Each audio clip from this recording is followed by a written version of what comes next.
Previously on Circumference.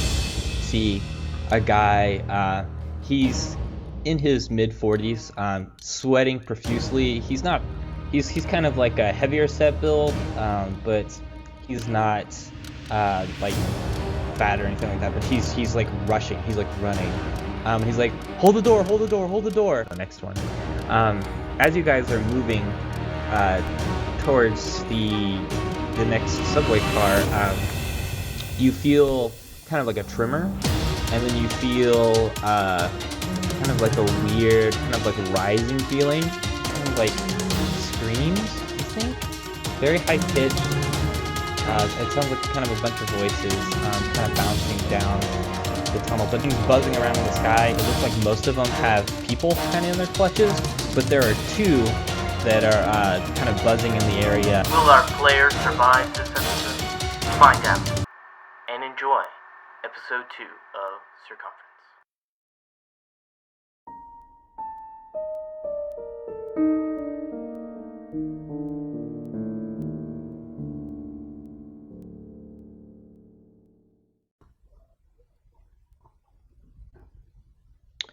Hello everybody, this is episode 2 of Circumference. I think that's what I'm going to end up calling it for this campaign, which is running the End of the World system by Fantasy Flight, and I believe it's an Edge system is what it says.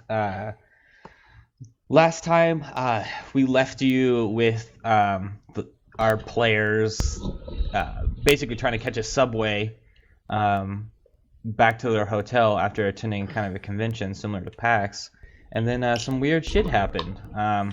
Lots of bugs started to come out of the tunnels, it seemed like. They got to the surface. Everyone was panicking. They saw a cop get carried off by some sort of giant dragonfly-esque creature. They met some people. They met Matt Rigby at the subway, who's kind of a bro guy, and then they actually intervened and saved a guy from getting his motorcycle stolen. His name is Carl Dansby, and they've kind of holed up in Matt Rigby's apartment complex, and Matt has two Great Danes, so there's some dogs in the apartment. It's kind of a bachelor pad. And we ended with Matt kind of looking out and seeing that instead of buildings and kind of the rest of the city being in the distance, that there's kind of this strange jungle with trees, that are kind of unfamiliar, surrounding the as far as he can see out in the distance, and with an orange kind of purplish sky and two moons. So definitely some weird stuff. Yeah, you guys got to Matt's place, and he saw those things, and he turns around, kind of flabbergasted, and comes and sits back down on the couch, and he's like, "Yeah, man, I don't know what's going on." And he kind of looks at you guys, and so what do you guys do? Well, that weird forest thing. Ask if he has any, like baseball bats or any conventional weapons, maybe. So role play it out. Ask him, like, hey, do you have any, maybe baseball bats, maybe golf clubs, maybe even a pipe? Yeah, I got two baseball bats in the back in one of the closets. I can go get them for you. I got a tennis racket too. I don't know if that's gonna be useful. I do have I have a knife block. I've never used it before because I'm not much of a chef, but we can use that too. Alright. So he goes to the back and he gets two baseball bats on a tennis racket, and he goes over to the knife block and kind of shows you guys where it's at. Alright, so he goes and he gestures to where the knife block's located as well. You guys can go ahead and give me a logic check to see if you guys can find anything else that he kind of didn't think of. Okay, and Right. Would broad knowledge or a situation assessor add to my logic? Yeah, the situation assessor will work. The broad knowledge, no. Right. Quick So question: how old is his apartment? How old is his apartment? Because I have historical knowledge under mental. That's not gonna help you. All right. Below right. You gotta remember to roll out of the logic category, Branson. Oh, yeah. That lets me know quickly. And was it above or below? It's below. So yeah, you guys go rooting around, and Andrew, you actually find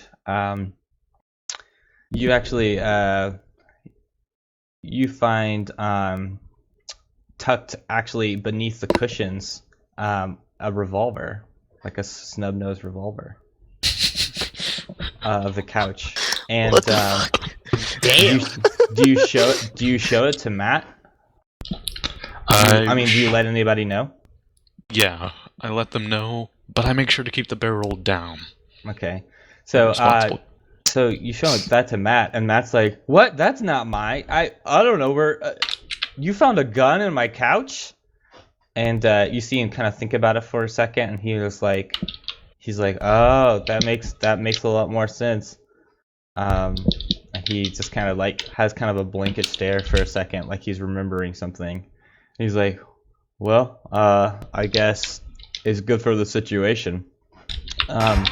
You check the one second. You check the chambers, and it has three shots in it. So 3 rounds for that little revolver. So you guys have a little collection of snub noses. What was your Did question? we ask him Hey, what hey. was? Doesn't Parker have a revolver? You should give like maybe one bullet to him. So Yeah, he at least Andrew, has you some should ammo. give me a bullet. So Alright. then we have 2 guns shooting. I'll give Which is him one always bullet. better than one. Also, I'm going to put my revolver rounds under currency, so it'll be easier to see where they are. Yeah, a lot of people I know, they actually do revolver bullets, and then to the left under the number, that's where they put the number of how many bullets they have. But you can do whatever you want just to keep track of it.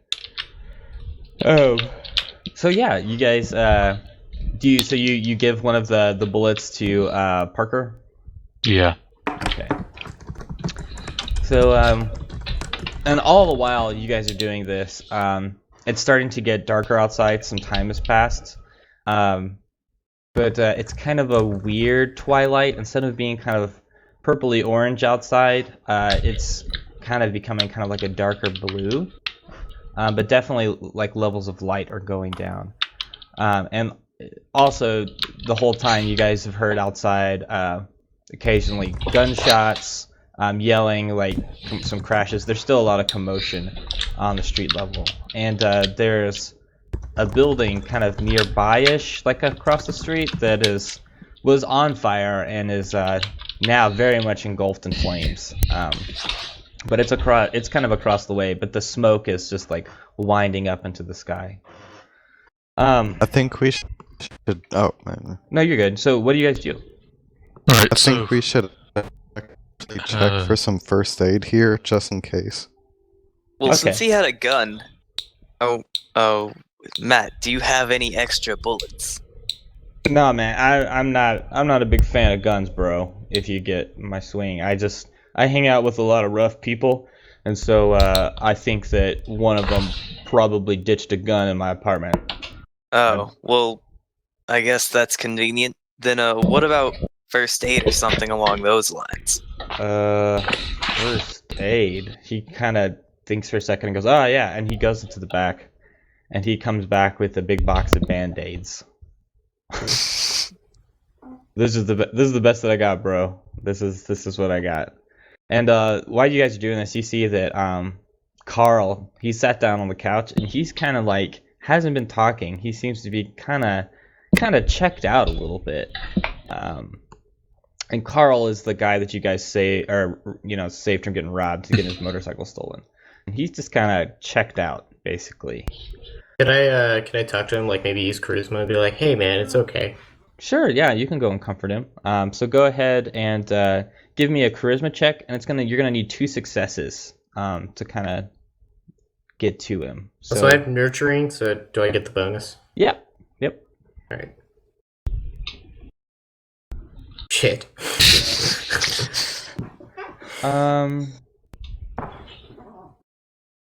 Yeah, so you did you go and talk to him, but he's just really unresponsive. He seems to be not in a good place.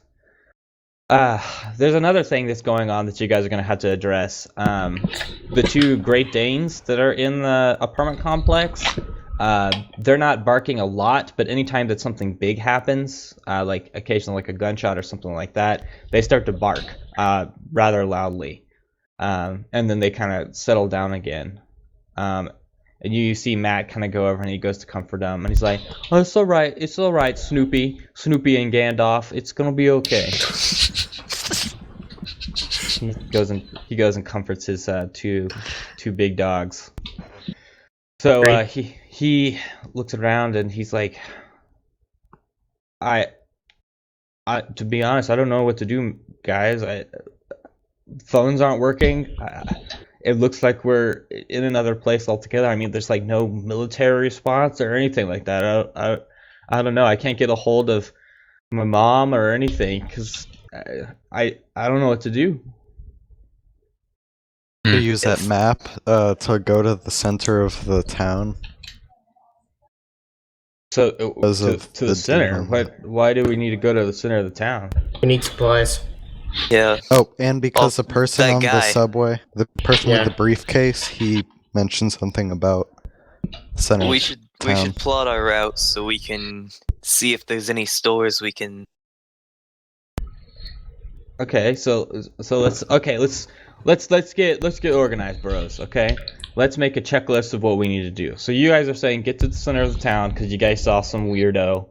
I don't know how I feel about that just yet because I mean there's a lot of strange people here in the city, but I definitely agree with supplies and maybe finding other weapons and stuff because there are fucking monsters out there.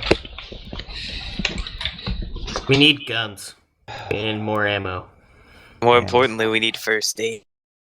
Also, how are you going to divvy up those 2 baseball bats you got from the closet? Me and Matt have pipes, so Yeah, you guys are gonna have to decide there on was who also a gets. tennis racket. Yeah, you guys are gonna have to decide on who gets the baseball bats and make sure you update. Alright, them. I don't have a weapon right now. yeah.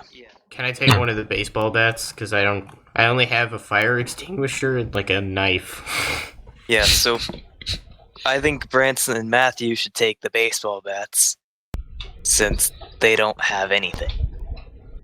Okay, so just make sure you update it in your inventory. Alright. And as you guys are talking about kind of making a battle plan or like what you guys are gonna do, you see Carl kind of perk up and he goes, "We're all gonna die. We're all dead. It doesn't matter." And he kind of looks at you guys and he's like, "Go out and get supplies? Are you fucking kidding me? Did you see what was out there? You guys are gonna go out there and get killed. Why don't we just need to stay in the And say, apartment?" get it together, man. I use my people reader, walk up to him, and smack some sense into him. Jesus Christ, Andrew! Oh wait, Damn. what did he Let's say? all My just thing calm Should lagged that be, out. should that What be did he empathy say? or a dexterity roll? Well, Turn into freaking Gunnery Sergeant Hartman! Wait, Let's what all just happened? calm down here before we do anything rash. Let's all just Hey, take what it chill. about- if you hit him, it's Dex. If you just try to talk to him, it's gonna be depending on if you're trying to like sympathize with him, like you're right and kind of talk him down in that sense, or if you're just trying to convince him to your point of view, it would be charisma. Darn, both are 2.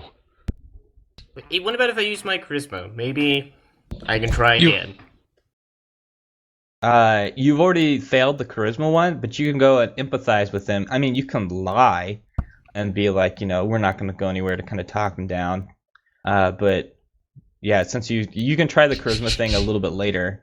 But for right now, he's not convinced on settling down, unless you wanted to use the charisma to convince him of something else, like maybe that it's not going to be so bad or something along those lines. It's up to you.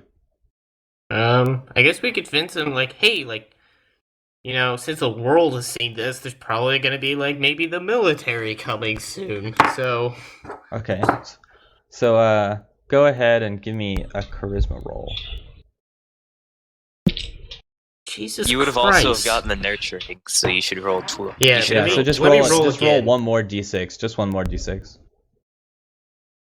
Nope. fucking suck. You're not convinced. No. What were you gonna say, Andrew? Can I convince him that if he comes with us, there might be hot women? There might be That would chicks. be a 3. Gonna That be would some be a 3 Amazonian charisma women roll, out there. right? Swing by the club. That would. Can I sigh loudly? Make everyone you can kill themselves? you can try to convince him with whatever you want, but so he seems to be pretty resigned that you guys need to stay and wait for either maybe the military to show up or something like that. But he also seems pretty kind of downtrodden about what's going down.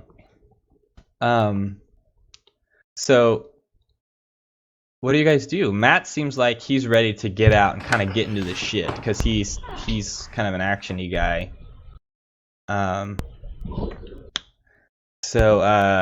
Yeah. Alright, what do I you guys got an do? idea. What if all 5 of us go out and look for supplies and stuff, and then you, Carl, you just stay here and kind of hold the fort down. Keep the doors locked, don't let anyone in except for us. Carl's got the dogs, and the dogs don't know him. And there's They seem to be pretty relaxed and friendly. Like they're not like. there's a chance that they could get to the point where they're gonna like go crazy because there's something out there. And he's gonna, Branson, what the fuck can is we wrong bring the with you? dogs I'm with trying us? to calm shit down, and you're just like, let's fucking... They could kill you if we leave you no, alone. I'm not saying the dogs would kill him. I'm saying the You dogs. see Matt. He's like, guys, let's relax a little bit.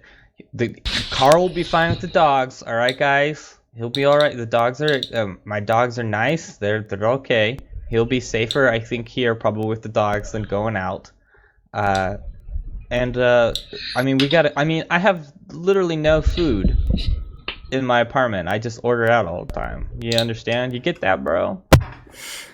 So he stands up and he's got his piece of rebar in his hand, and he's like, also, I'd like to check on a few of my neighbors, because I'm worried about them. You know, I don't know what's going on with them, because he does live in an apartment complex. Alright, that's a good idea. Maybe they can come over here, we can all pool our supplies together, Yeah. and the more the merrier, you know? Yeah, and my boy Steven on the second floor, he's a big kind of like NRA guy. I didn't even think about this, but yeah, he might be able to have some stuff that'll kind of help us out, especially if he's home, because he's a big kind of like, not a doomsday prepper, I'd say, but he definitely likes his firearms. Well, that's So- perfect. Let's check go. around. But before we go, we should probably tell like Carl, like, hey, put like blankets over the windows or something like that, so nobody can see in or something.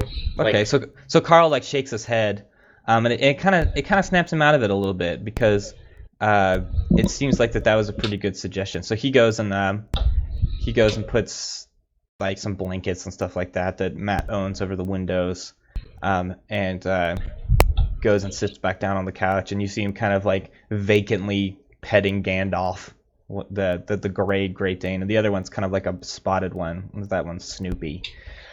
So Matt's like, all right, you guys ready? You guys got your inventory and stuff? I think it would be best to leave behind here in my apartment anything that you're not going to take with you, so that it doesn't slow you down. Do you get what I'm saying? We got to be loosey-goosey. You guys get that? Yeah. Yeah, man. So go ahead and update in your inventory anything that you're not bringing with you, and just say that the location is Matt's apartment. alright, So just take a quick Probably bring my backpack. Because in this RPG, it's not, you guys can't like have unlimited carrying capacity, so you'll have to make choices at some point. well, hey, do you think that I should take the fire extinguisher with me? Because there's a chance that those flying things could come back, and you remember that we used it on them last time. Well, you can put it in your backpack, and kind of like, have it poke out of the top like it's holstered almost. Yeah, well, I don't have a lot of stuff with me, so I guess I'll just take Yeah, I'm- everything. Pretty. I don't have much stuff. All right, cool. So he's like, all right, well, let's see. I guess we'll check on a few of my neighbors, and then we'll go down to the second floor and see if Steven's home. All right. Okay. So he goes and he opens the door to his apartment kind of slowly and peeks his head out, and he looks around. He's like, "Now everything looks pretty normal," and he kind of ducks out and kind of gestures for you guys to come with him. So you guys follow him, right? Yeah. Yeah, Okay. we follow him. All right, so he goes around the corner and he knocks on the door right next to his, and he knocks again. He tries the door. It's locked. He calls out. You hear him. He's like, "Sarah, you home, old bird?" There's no answer. So he's like, "Okay, I don't think Sarah's home." And he goes over, and the apartment complex is kind of run down a little bit. It's not exactly the best place, but it's not super bad. It's just kind of, it's kind of older. He walks down the hall to another door, and he knocks on it, and he gets no response. And he's like, "Yeah, more that I think about it, they do have kind of like midday shifts, so they probably weren't home at all." So he's like, "All right, you guys want to go to Stevens?" Yeah, let's check. Yeah, let's check Stevens. All right, so you guys go down the stairs, and it's you don't really see anybody. It's pretty quiet on the floor that Matt lives on, and then the next floor, you guys can hear actually a baby crying in one of the apartment rooms. And Matt stops and he's like, what do we do? I don't know. I knew that. I mean, I could hear a baby crying like occasionally whenever I go and stuff. I think it's a newborn. Just from the like how often it cries and stuff like that. Because I mean, I don't know. This apartment complex is generally for like older people or like bachelors like myself. There's not like a lot of families. All right, We here's should- what we'll we should do. check. I think we should go to Stevens first, see if he's there, get that taken care of so the baby's not with us at that point in time. We can Then after that, maybe, we come back and check on the house with the baby, or the apartment with the baby in it. If no one's in the apartment with the baby, we could have Carl take care of the baby.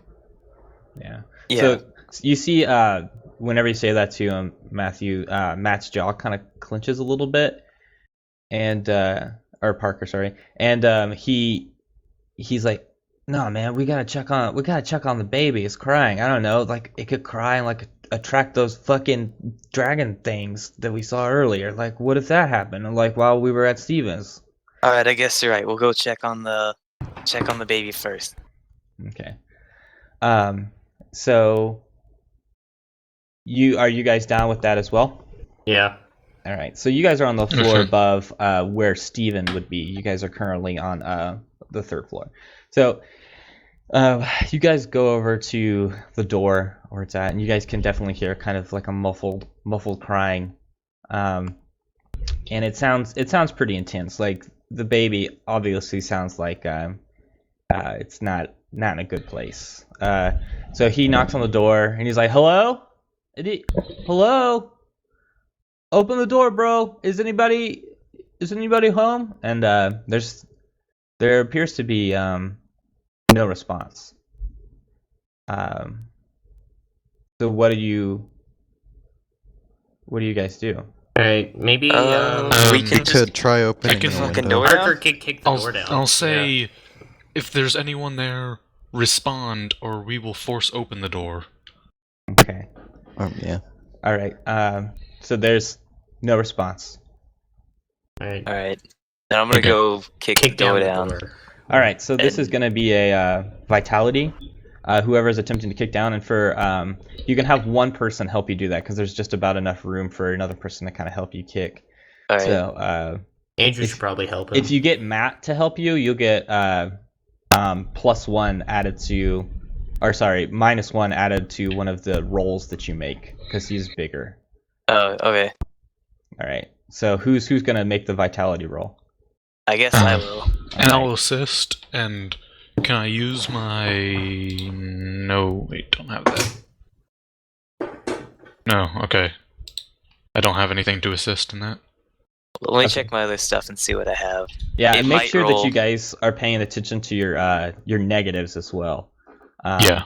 So that we can. I'm we can looking at my negatives.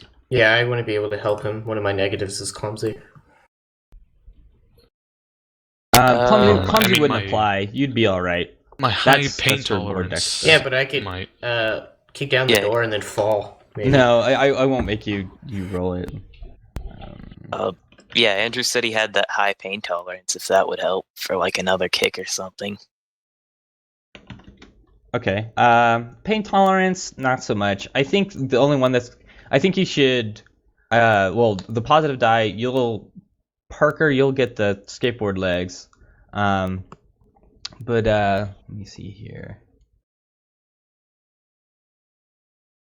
Yeah. So, who's the? You guys can do it however you want, but who's kicking and who's helping out? I'll assist. Yeah, I'm kicking. Okay. I've got a decent vitality. All right. So you guys go forward. It's gonna be just go ahead and roll. There's no negatives or anything like that. All right. You guys get it. Boom. Okay. Oh. Nice. And remember to roll out of the category, but you got 1, so it doesn't matter. Oh, So yeah. you guys kick the door in, and it's surprisingly kind of like a flimsier door. And you kick it in, and the first thing that you see is kind of an older woman, and she's hung herself in the living room. So everybody, go ahead and give me a. We're gonna do a willpower, and it's gonna have a stress of 1 on it, which I'll roll in a second. But go ahead and give me willpower. Damn it! Yes! Every Here's- fucking time. Here's the It negative. shouldn't matter though. I'm the only think one we who all- gets it together. I've got mental resistance. Yeah, I've got resistance. Oh, yeah. Okay. I think I have mental Should as have well. resistance. I'll check. All Yeah, right, I don't so- have mental resistance. All right, so Branson, Usually did you? don't. Well, this one's gonna be for 2 stress. So if you have resistance, if you passed it, you don't get it. If you fail to pass it, then you're gonna get 2 stress. Yeah, I get 2 stress on mental. Okay. Okay, I have 1 resistance, so I get 1 stress then. Yeah. Okay. But yeah, and Matt's like, "Fuck," and he kind of steps back a little bit. And it doesn't look like she's like. There's no smell or anything. It seems like that it was pretty recent. And the baby is just like crying. And you guys are kind of still in the hallway. Can I ask you, like, hey, do you know who that is, maybe?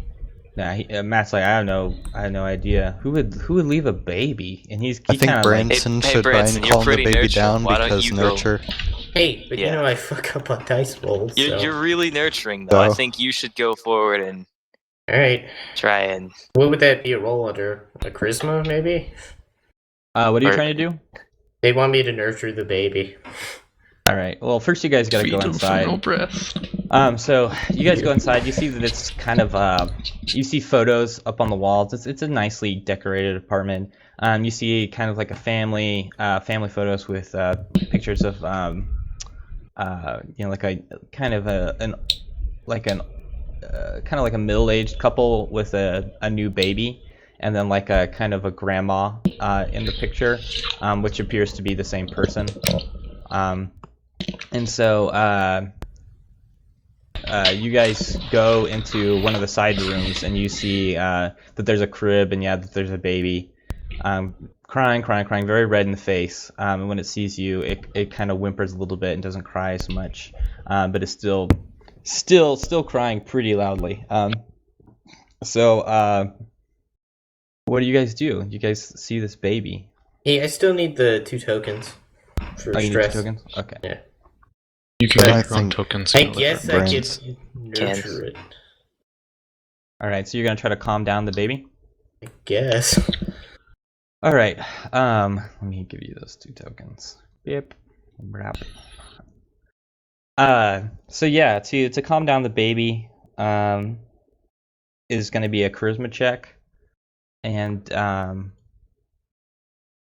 Branson, you're gonna have a 1 stress on there just for the difficulty of it being a very upset baby. Okay. So go ahead and roll when you're ready. But I do get the bonus, right, with nurturing. Yep. Alright, cool. Damn it! I told you I would fuck up. I told you. So the baby Wow, actually you so starts bad at dice. starts to cry more, and you'll get another mental stressor, Branson. Wonderful. See, I'm not good with kids. Or dice rolls.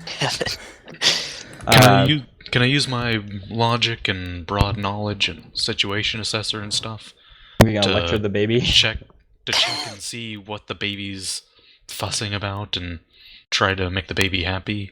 Yeah, you can go ahead and assess the situation. That's fine, and you can use that as your bonus. But at the same time, let's see, Andrew. Under abilities. Yeah, none of those apply. So yeah, go ahead and roll. Alright, got it. So you kind of go and look at the baby while it's crying, kind of look over. It doesn't appear to be hurt or anything like that, but you do notice that its diaper is full, and it looks like it's a boy baby. It's a little boy baby, but yeah, it looks like it has a dirty diaper. And so Matt's like, "Shit, guys, what do we do? This is just fucked up." And he looks at the baby and he's like, "Oh, I didn't mean to curse." It doesn't seem like Matt really gets how babies work. Let's look around for like diapers or something. Yeah, Yeah. and milk and shit. All right, so you guys find it's pretty well supplied. There's some powdered in the fridge. There's already some prepped bottles, but it seems like they're still cold. But I don't know. It would be, you're not sure if they're still good or not, because of the power's out and everything like that. But you do find some powdered formula, and you guys also find some diapers as well. There's all the accoutrements and stuff like that. Matt, he goes around. He goes back into the living room. You guys see him as you guys are kind of searching around in the bathroom and stuff like that. And he goes, guys. And he kind of is quiet. And you hear another voice say, "Don't you move! Don't you move!" And you guys hear that from the other room. I'm gonna ready my weapon and kind of sneak into the room as quiet as possible. I'm gonna ready my gun and sidle up to the door, but not make myself visible. I'm gonna ready my weapon, but like stay in the room with the crib. So I'm just All gonna right. get So who's just kind of waiting to see what happens, and who's actively trying to kind of like sneak? I'm gonna actively try to sneak. All right. So I'm not going need to actually sneak in the room. I'm going to stay in the crib room, but near the door. Yeah, I'm staying with my baseball bat ready in the crib room as well. All right. So Parker, go ahead and give me a dexterity check, to see if you can kind of like sneak over and see what's going on. And I get the bonus for the skateboarding legs and balance and stuff. Yeah, you'll get that. Alright. All right. So you kind of walk out. Where were you? Were you in the bathroom, kind of looking for stuff with other people, or were you in the room with the baby? I was in the bathroom looking for stuff. Okay, so you guys see Parker kind of walk forward and poke his head around the corner, kind of like real sneakily. And what you see is Matt. He's got his hands up, and standing in the doorway is an older guy, and he has a shotgun leveled at Matt's chest, and he's saying, "Don't you move, you fucking looters, and he's like, he sees the body. You kind of see him turn his eyes, and he sees the body hanging down, and he goes, Jesus Christ. And he still has the gun point. He's like, what are you doing in here? And you see Matt's like, we heard a baby crying, and we were just trying to help out, man. We're not looters. We're just trying to make sure everybody's okay. And you guys hear this also in the bathroom. So what do you guys do? I think we should. Oh, what about the pictures? What was he in any of the pictures? Go ahead and give me a logic to see if you can remember. All of us, or? Just the only person who's Parker. seen his face is Yeah. Parker. Shit. All right, so you can't remember. You can't recall if this person was in any of the photos. But he says, the older guy says, "All right, get down on the ground. Is anybody with you?" And I Matt think we kind should of just. hesitates for a second, and he's like, Before Yeah. you can answer, I want to. "Oh, okay." Before you can answer, I'm gonna kind of come out. I'm gonna hide the gun, Okay. but come out with my hands up. All right. So you walk around the corner, and the shotgun, he turns and points it at you, and he says, "Don't you fucking move! Don't you move!" And he kind of levels it at you. And he's like, "What are you guys doing here?" He says, "I heard the door get kicked in, and are you guys fucking looting? What during this? What is going on? There's a Did baby you- in here." Yeah, did you know whoever lived here? Yeah, this was Anne and Chris's place. Well, we heard the baby crying and no one was answering. We were afraid maybe we were outside earlier. We were afraid maybe the parents or whoever was taking care of this kid was caught out there. We had to come check and make sure she was okay. Or the kid was okay. And so he's like, he kind of squints his eyes a little bit at you, and he's like, "All right, well, let me see the baby. Let me see the baby." And so he kind of like saddles off to the side, before he goes into the room with kind of the baby who's crying. The baby's not crying as loudly anymore, but still crying. He's like, "How many are with you?" Let me do some basic math real quick. 5. 5. So there's three more of you. He's like, "Come out, all of you, with your hands up." All right. What do you guys do? I You guys do I do that. put my gun in my jacket pocket. I put my baseball bat back in my backpack. I didn't have my weapon out, so I just walk out. Okay. So he's like, he points the gun at you guys, and then he's like, you guys are just a bunch of kids. And he goes in and he checks on the baby, and then he lowers the shotgun. And he's like, "Sorry about that. I couldn't be sure. There was so much gunfire going on out there, and with the sky being a different color, I don't know. I didn't know what was going on." And he's like, "Sorry. The name's Quentin Hobb." He holds out his hand. I'm And gonna it- shake it. We all shake Tell him it. my name. Yeah, he kind of shakes it, and he gets you guys' names and stuff like that. And he's like, he turns and looks over, and he sees, the lady hanging from the rope, and he's like, Jesus Christ. And he goes over and he flips out a knife from his back pocket and cuts it and pulls her down, and then puts a sheet from one of the rooms over her, and he's like, "Oh God, the world is going to shit." Ugh. And he's like, "So, what are you guys doing?" Oh, we're in Matt's room on the 3rd floor. We've already got another person in there. We're trying to get numbers, supplies, get people to come help us. Yeah. Do you guys we're- know what the fuck is going on? Have you guys been outside? I've just been inside the whole time. We We were in in the the subway, subway. and it all started. And there were some other bug things. There's this huge Bug fucking things. dragonfly thing came at us. Took a cop. Jesus Christ. It's all fucked, man. But look, we need to. We're gonna talk to a few other people in the apartment and see if they come with. We're also gonna, since it appears no one's here to take the kid, we're gonna scrounge for supplies, the apartment for supplies to take care of the kid, and I guess take him with us. Make sure he's safe and all that. Well, Or give take him to Carl. give him to Or Carl. you know what I mean. Yeah. All right. He's I like, think yeah, we the should kids- actually leave a note saying, just in case the parents come home and they're like, "Oh crap, our baby's not here."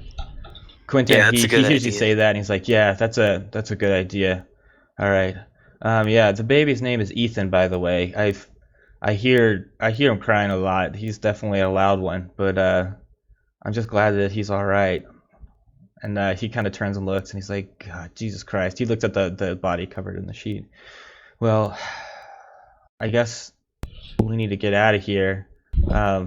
What are we gonna? You said that you had another guy upstairs. Do you think he'd be all right watching Ethan while we go and try to figure out what's going on? Yeah, that was Carl- kind of our plan. He's a Okay. bit shell-shocked, but he should be alright. And the Shell-shocked. two dogs will help protect him. Okay. So who's you guys see Quentin actually, he goes over and he picks up Ethan and kind of shakes him a little bit, kind of like, gets him kind of relaxed, and he's like, it's been a long time since we've held a baby. My two kids are grown and gone, and you see him actually kind of get quiet for a second as he's kind of thinking about his kids. So you guys go back upstairs and go in, and Carl kind of jumps a little bit when you guys come inside, and he's like, did you guys get the guns? And then he like stops for a second. He sees the baby and Quentin, and he's like, who is this? This is Carl. This is Quentin, and this is the baby, Ethan. Baby. Yeah, He's and like, there's a baby on the second floor.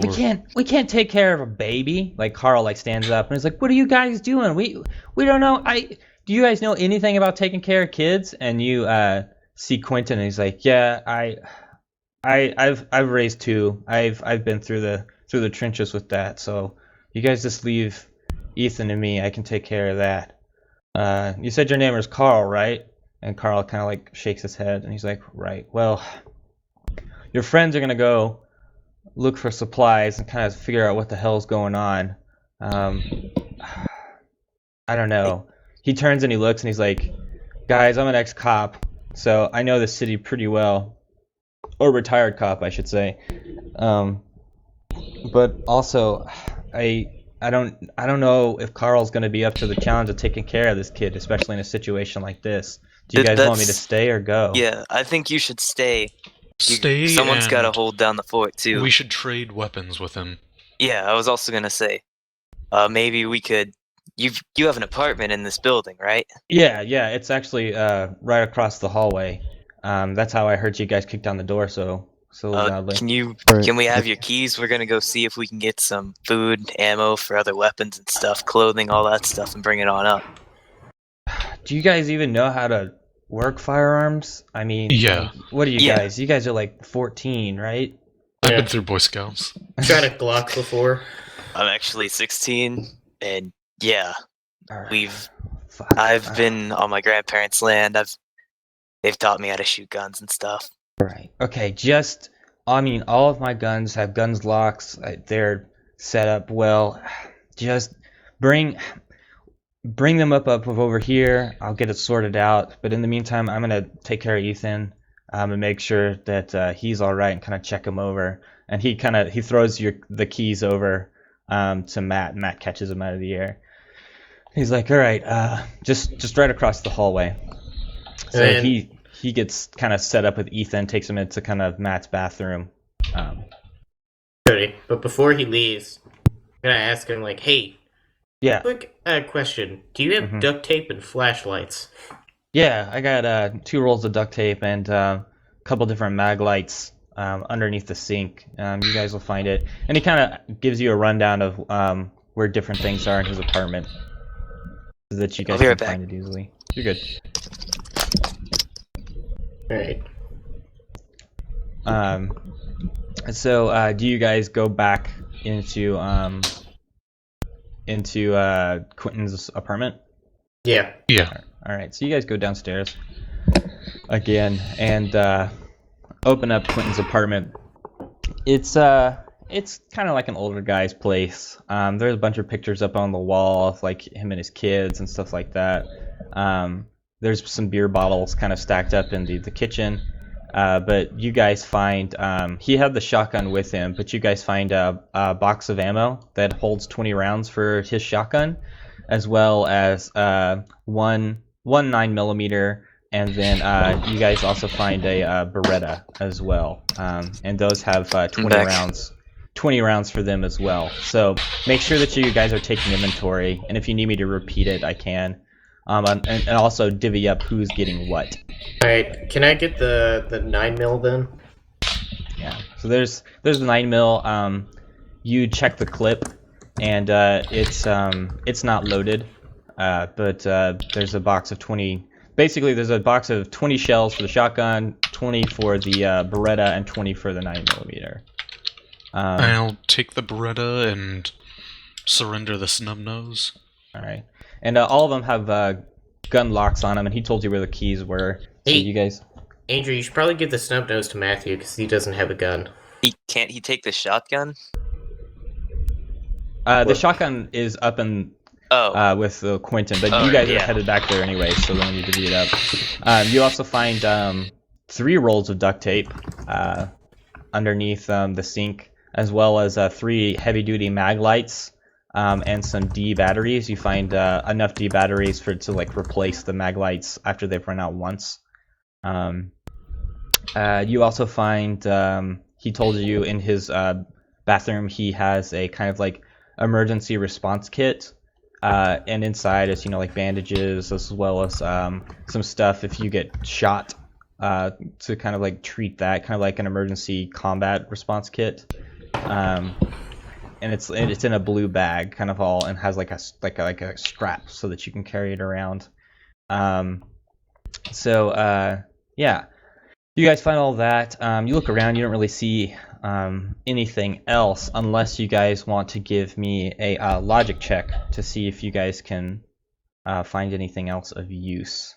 Alright, can I roll for one particular thing? I want to see if he has any holsters, maybe. Any holsters? Yeah. Well, go ahead and everybody give me a roll, and I'll tell you if you find anything interesting. Fuck. Would my situation assessor help, or broad knowledge? Yes, your situation assessor will help, and Okay. we'll do the broad knowledge on this one too. Okay, and that would be another die? Yeah, just roll the other one.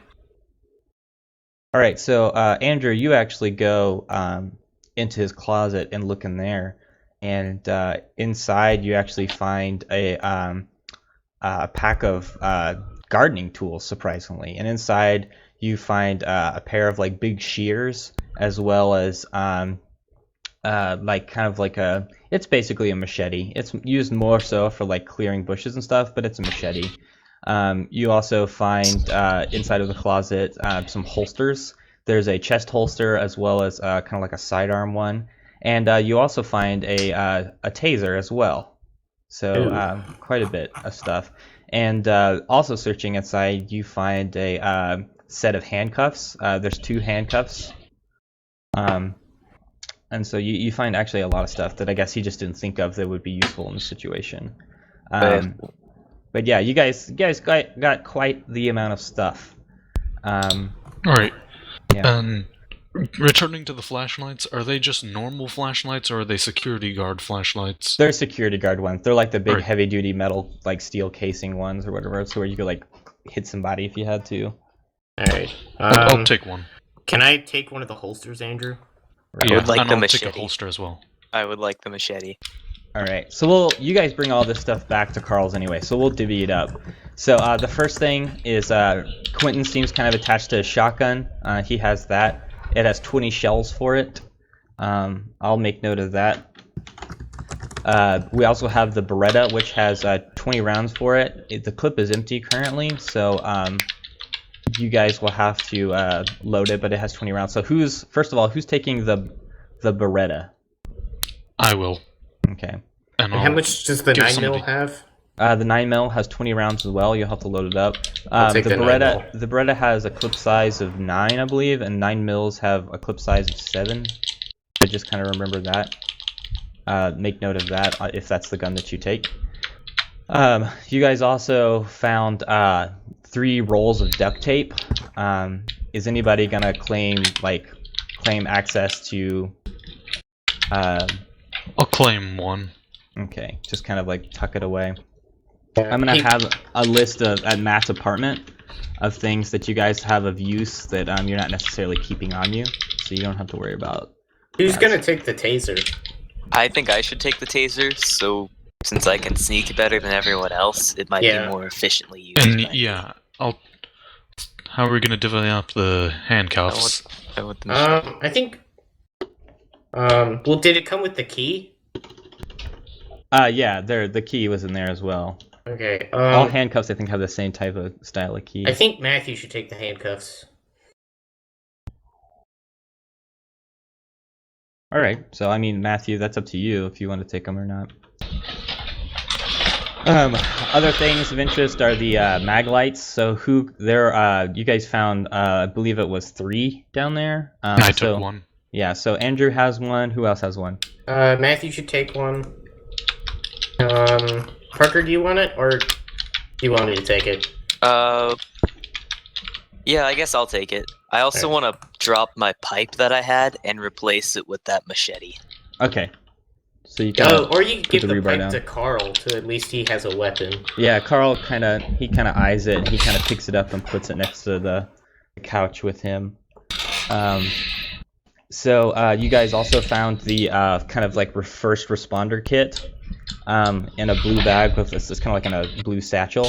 Who's gonna claim that, or are you guys gonna keep it in the apartment? I think we should keep it in the apartment. Who's got? I don't know, the logic rolls and stuff. I mean, I've got high logic and broad knowledge, so I can make use of it. Yeah, Okay. I guess that makes sense. And I guess when you're doing it, if someone's like screaming in pain, I guess I could probably use nurturing. Be like, hey, calm down. Like, Andrew's got it. So Andrew, since you have the satchel and you also have a backpack too, correct? Yeah. You're gonna be at 1 negative die if you do like sneaking around stuff or like have to run far because it's. Does anyone a lot of not have a stuff. backpack or something? I have a backpack. I can drop my backpack and I think we all have coins. backpacks. Okay. Yeah, I think all of you took backpacks. I'm gonna drop my backpack and the stuff that's in it. Okay. All right. And there was also a pair of like big garden shears that you guys brought up with you. Actually, I have an idea for those. I think it's got like the screw in the middle, right? Yeah. I think we should take it apart, turn it into 2. Okay. Yeah. So if you take it apart, it'll serve as 2 kind of improvised melee weapons. So that's also another thing Hey, that you guys can could we ask like Carl? Be like, hey, what about if I give you the 9mm and you give me the shotgun? Or I could ask him, hey, was Oh, Quentin. you mean Quentin? yeah, Quentin. Or I could ask him, hey, like, let me upgrade your shotgun. So he kind of looks at you and he's like, I really don't feel comfortable with you guys having guns anyways, but considering the circumstance, it's yeah, you're right. He's like, the shotgun wouldn't be super useful here, as we're trying to be quiet anyways. So yeah, I'll swap you for the 9mm. Right. And what I want to do is I want to take the garden shear and I want to make it into a makeshift bayonet and tape it around the shotgun. Okay, you can give me a logic check to see if you can like get it to stay like the way that you want to, and also like have access to all of the stuff. Yeah, or could actually, I ask Andrew to do it for me, maybe? Sure, if Andrew wants to do it. You need to get 2 successes. Yeah, could you? Then wouldn't broad knowledge count? Sure. Well, actually, I have historical knowledge. I mean, I know a lot of military but history. Andrew is he is smarter than you and has better dice rolls. Therefore, I believe that you should just let Andrew do it. There, 2 successes. All right, 2 successes. So you kind of hand the shotgun over, and Quentin's like, "What are you doing?" And you see Andrew kind of take it, and he attaches the the piece of the garden shear that Parker took apart onto the end, and duct taped it up, and it feels actually pretty solid. And you kind of like thrust with it a little bit and see that you could actually, do some work with it. The only problem is it's a little clumsy now, and the weight's a little weird. So if you're gonna like shoot at somebody like far-ish away, there's gonna be a negative roll attached to it. But of course now you kind of have melee a property to it. And I'll take the other blade from this shear. Okay. All right, and I think that's everything. Can you guys think of anything else that you found and didn't get accounted for? Or we could also attach, like maybe one of y'all should maybe put a flashlight. Are they the heavy flashlights or are they the small ones? They're the heavy-duty ones, like the security guard flashlights. Oh, okay. The ones you could also use to hit someone over the head with, if needed. Man, because I was going to suggest that y'all could tape it to the guns. So you didn't have to carry them at the same time. I considered that. That would only work with the shotgun. Yeah. Alright.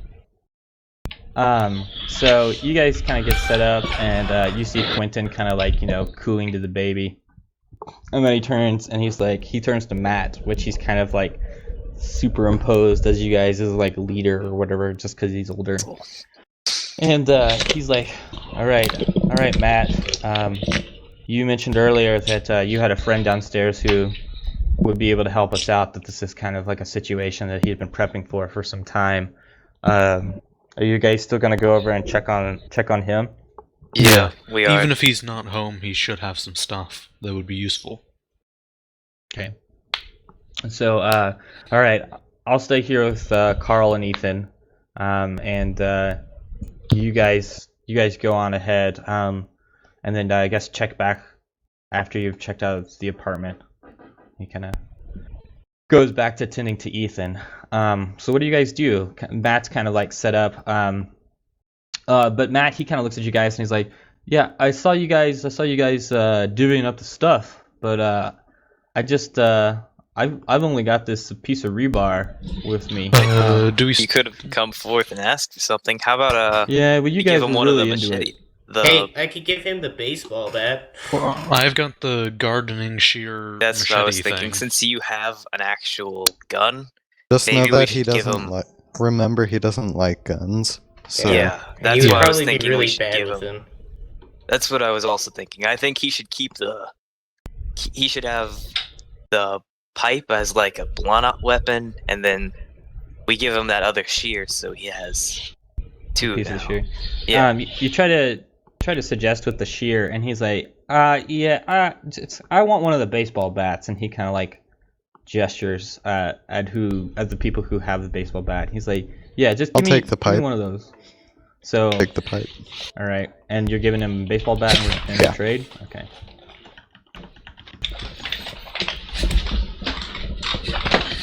All right. Fuck wants a baseball bat for a fucking sword. So you guys go down another, down a floor and then down a floor again to the second floor, and you see Matt kind of move ahead. You see that a couple of the doors here actually have been opened, like left kind of ajar, and you guys, there's two doors that are left open, and you guys kind of peek your head in. And it doesn't look like anybody's there. It sounds pretty quiet in those apartments, but it looks like somebody left in a hurry in both of the places. They're kind of like, disheveled or whatever. And Matt kind of like goes over to Steven's apartment. He's being really kind of quiet, and you all are being kind of like, quiet about it. And you see Matt go to knock on the door, and then he stops, and he's like, "Guys, I think I hear something in there." And you guys kind of listen too, and you hear kind of like some movement inside of the apartment. It sounds like somebody's in there. Oh, wait. So what do you guys do? Pump my shotgun. Could we check to see if the door's locked? Just in case, like, if it's locked, we know that it didn't- might be his neighbor. We didn't happen to get any like bobby pins or anything either. Like little piece of stuff. You Yeah. didn't think about it at the time when you were there, but there's probably something in any of these places that could, kind of. Alright, I think we work should. that. I'm gonna go forward and quietly jiggle it and see if it's unlocked or not. So you jiggle the handle, and it's locked. And you can still kind of hear movement around inside. Alright. If you Can want we me check to see if the blinds think- are open? I can blow down the door. No, I we're wouldn't not do wasting that. shotgun shells on the fucking door. Hmm. Let's go check some of the other apartments. Matt and Branson should stay here in case someone comes out. And then me, Andrew, and Matthew will go to some of these other apartments and see if we can find, like, some little pieces of something to pick the lock with. I'm the one left behind. Have the You don't shotgun. You have a shotgun! Maybe you shouldn't have been so greedy. All right. So you guys are kind of murmuring, and Matt's like, guys, get a hold of yourself. And he's like, and he kind of straightens up actually, and he's like, you see him actually, he pounds on the door. And he's like, yo, Steven, open up. It's Matt. And you hear on the other side of the door, it gets quiet. And you hear Matt pound on the door again, and he's like, yo, Steven, open the door. Matt, And, do you there's have just to no be response. loud? Stop. He's like, he's my friend. What are you guys? fucking We don't knock know if Bro, he's lightly. in settle there. down. You're freaking out. And there's still no response. So what do you guys do? I think we should go forward with my plan. Look for bobby pins to kind of pick the lock. So Parker, are any of you guys going with Parker? I will.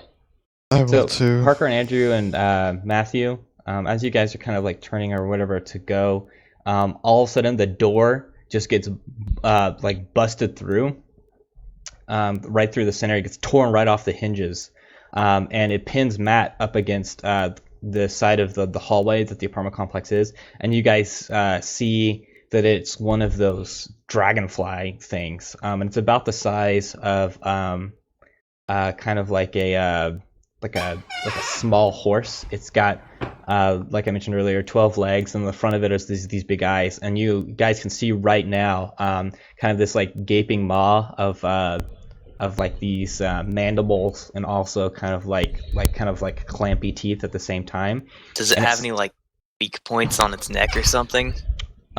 So overall, like you see, it's got the four wings, and it looks like it has it's very kind of shiny, kind of got like a an exoskeleton kind of thing going on, similar to like bug and stuff, but also it's strangely hairy in places as well. Like carry so- like a tarantula, or I Yeah. think I should throw my pipe at it. Because I have fast reflexes. let me I was stab gonna- it, because if I shoot at it, there's a possibility of me hitting So, Rigby. Whoever has the highest dex is going to be able to act first. If there's a tie, I have the Then, highest. Well, I dex. have fast reflexes, so would that... is Well, I have dexterity of 4.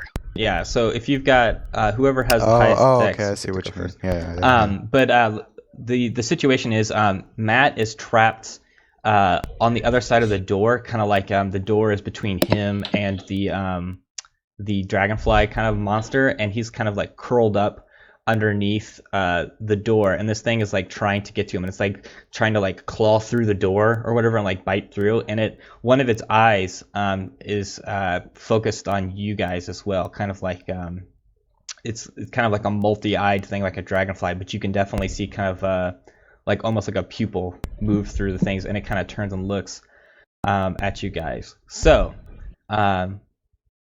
this is the way that it's going to work. If you have dex that is 3 or 4, you will be able to act before the thing does. If you have dex that is lower than that, you will act after the thing does its thing. So who has the highest dexterity, or is it tied? I do.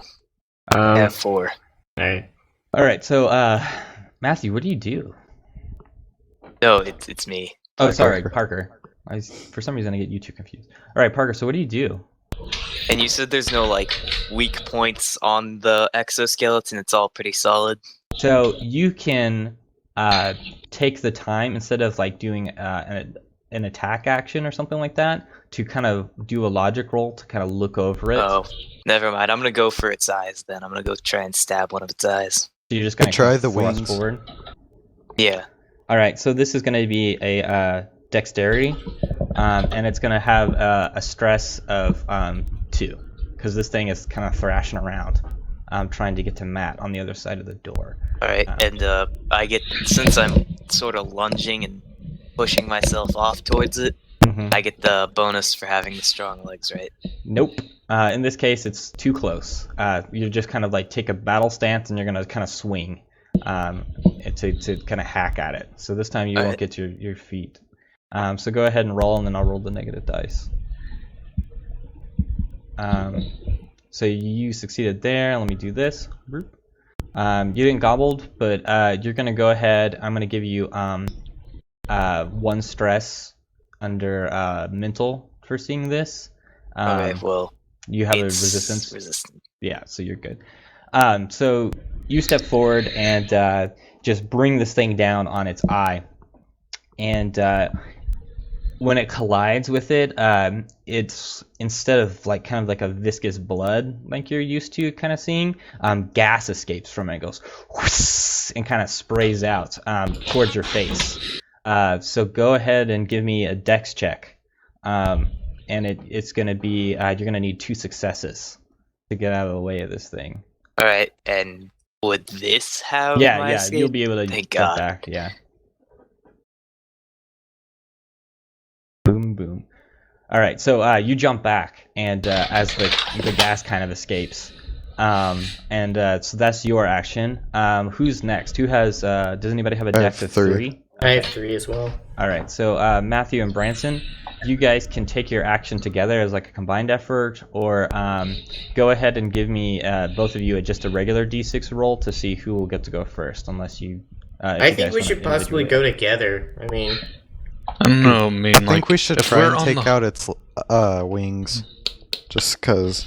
If we're on the hallway, then you can use a shotgun with impunity. Yeah. Oh, I mean- yeah, that's true. Unless you completely fuck up your roll well, and get I like... don't want to shoot him because I don't want to hit Rigby in the process. Because that door, what type of door is it? Is it like a? It's like a kind of a wooden one, and it's really bowing under the weight. Yeah, of so this there's a dragonfly possibility that. But he's like, but the dragonfly's kind of got the door on top of him, though, right? Yeah, And it's he's- almost like kind of propped up against the floor and the side of the hallway, and Matt is kind of in the space underneath it. Does that make any sense? Like it's leaning or whatever? Yeah. It's kind of making like a 90 degree angle triangle or whatever, kind of like a lean-to almost. And he's in the space between that and the floor. Matt is. Right. You could also run forward and I was just thinking give about. no chance of missing. All right. Well, you're already like you're within like 5 feet of this thing. Like you're real close. Also, could Matthew give me a bonus? Like maybe he put his hand, like, or just help me support it. Yeah, like an assist. Depending on what you're doing, people who help you, you get a positive die for everybody who helps you within reason. Like if it makes sense that number of people can help you. So if Matthew's okay with it, it'll add a positive die onto your action or whatever. But you would be the primary actor. Yeah. But for would the scene. Matthew also lose his action as well? Because Yeah, you spent his helping? He would have a half action on his turn, which is like movement basically, or like looking at the situation. But Well, if that's we the cost of the helping out. Shoot it with the shotgun. There's the possibility that he could go down. That, or we just wound it really badly, and then Parker could come in and beat the shit out of it. Whatever happens, you gotta also understand, whatever we do, it's gonna move. Its move is next. Yeah. All right. So what do you want to do, Matthew? I think I should. I should. I'll help you. All right. So Is this what are you gonna do, Brant? shoot it? That's okay. So you are right up against it. Go ahead and give me just a logic check. Both of us, or Just Branson. okay. God damn it! You got to roll on the chat Yeah. box, so nobody saw it. Yeah. There you go. So you go to fire. You go to fire at him, and you pull the trigger, and you realize that the safety is on. You still have the safety on the shotgun. And so you hear the click, and Matthew, you kind of turn and look. So Matthew, it's your turn. Since you were going to help Branson with what he's doing, you can't take a combat action, but you can move or just kind of like assess the situation. So what do you want to do? Maybe I should turn the safety off. Well, Branson did that. Branson went ahead and He flipped already it did off, but he kind of took a moment to. He was like, "What's going on?" You know, was a gun jammed. What's going on? To kind of figure, and that was his action. So what are you gonna do, Matthew?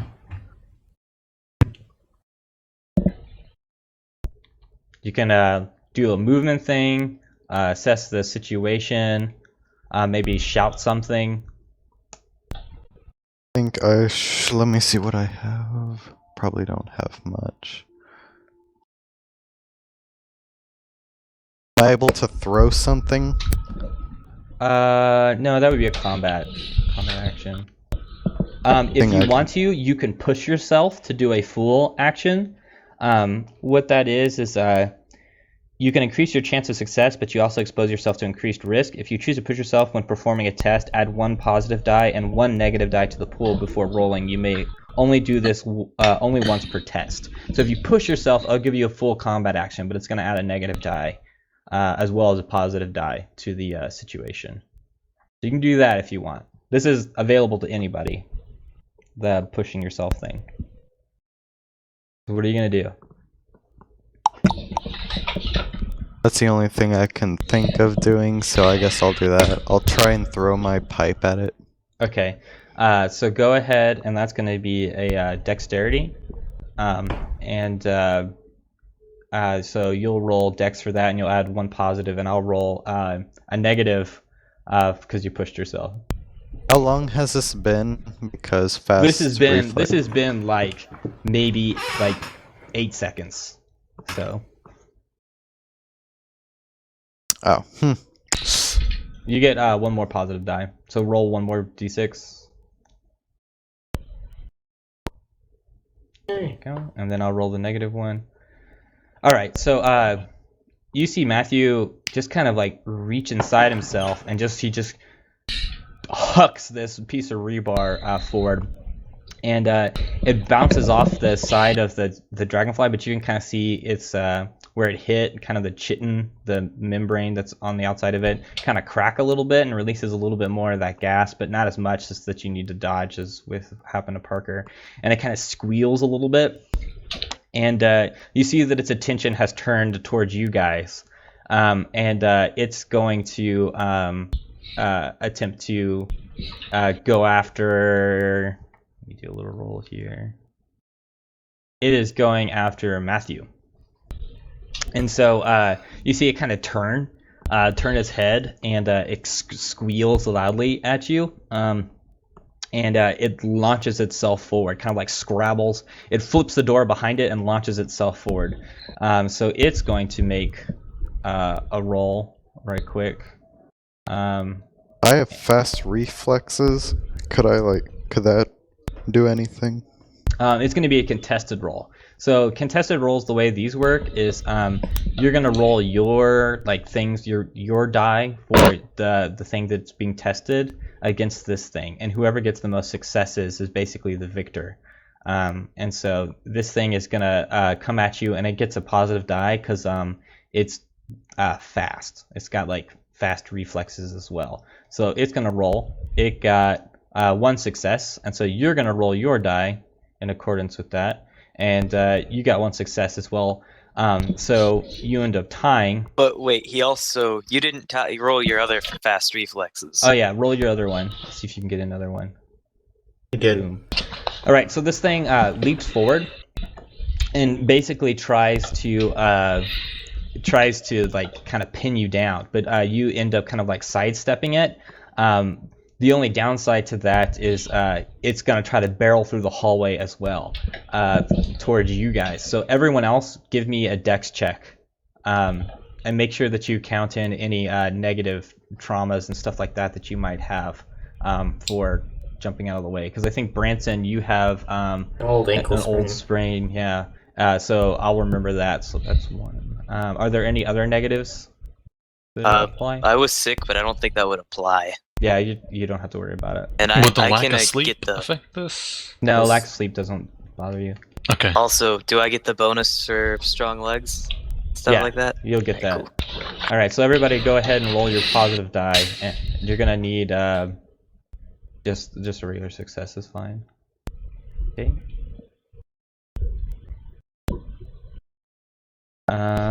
And Branson, you've got to roll as well. I rolled. I got a 2.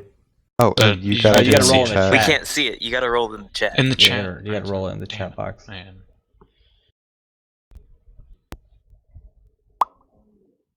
God damn it! This one Christ. success is All not right. in the chat box.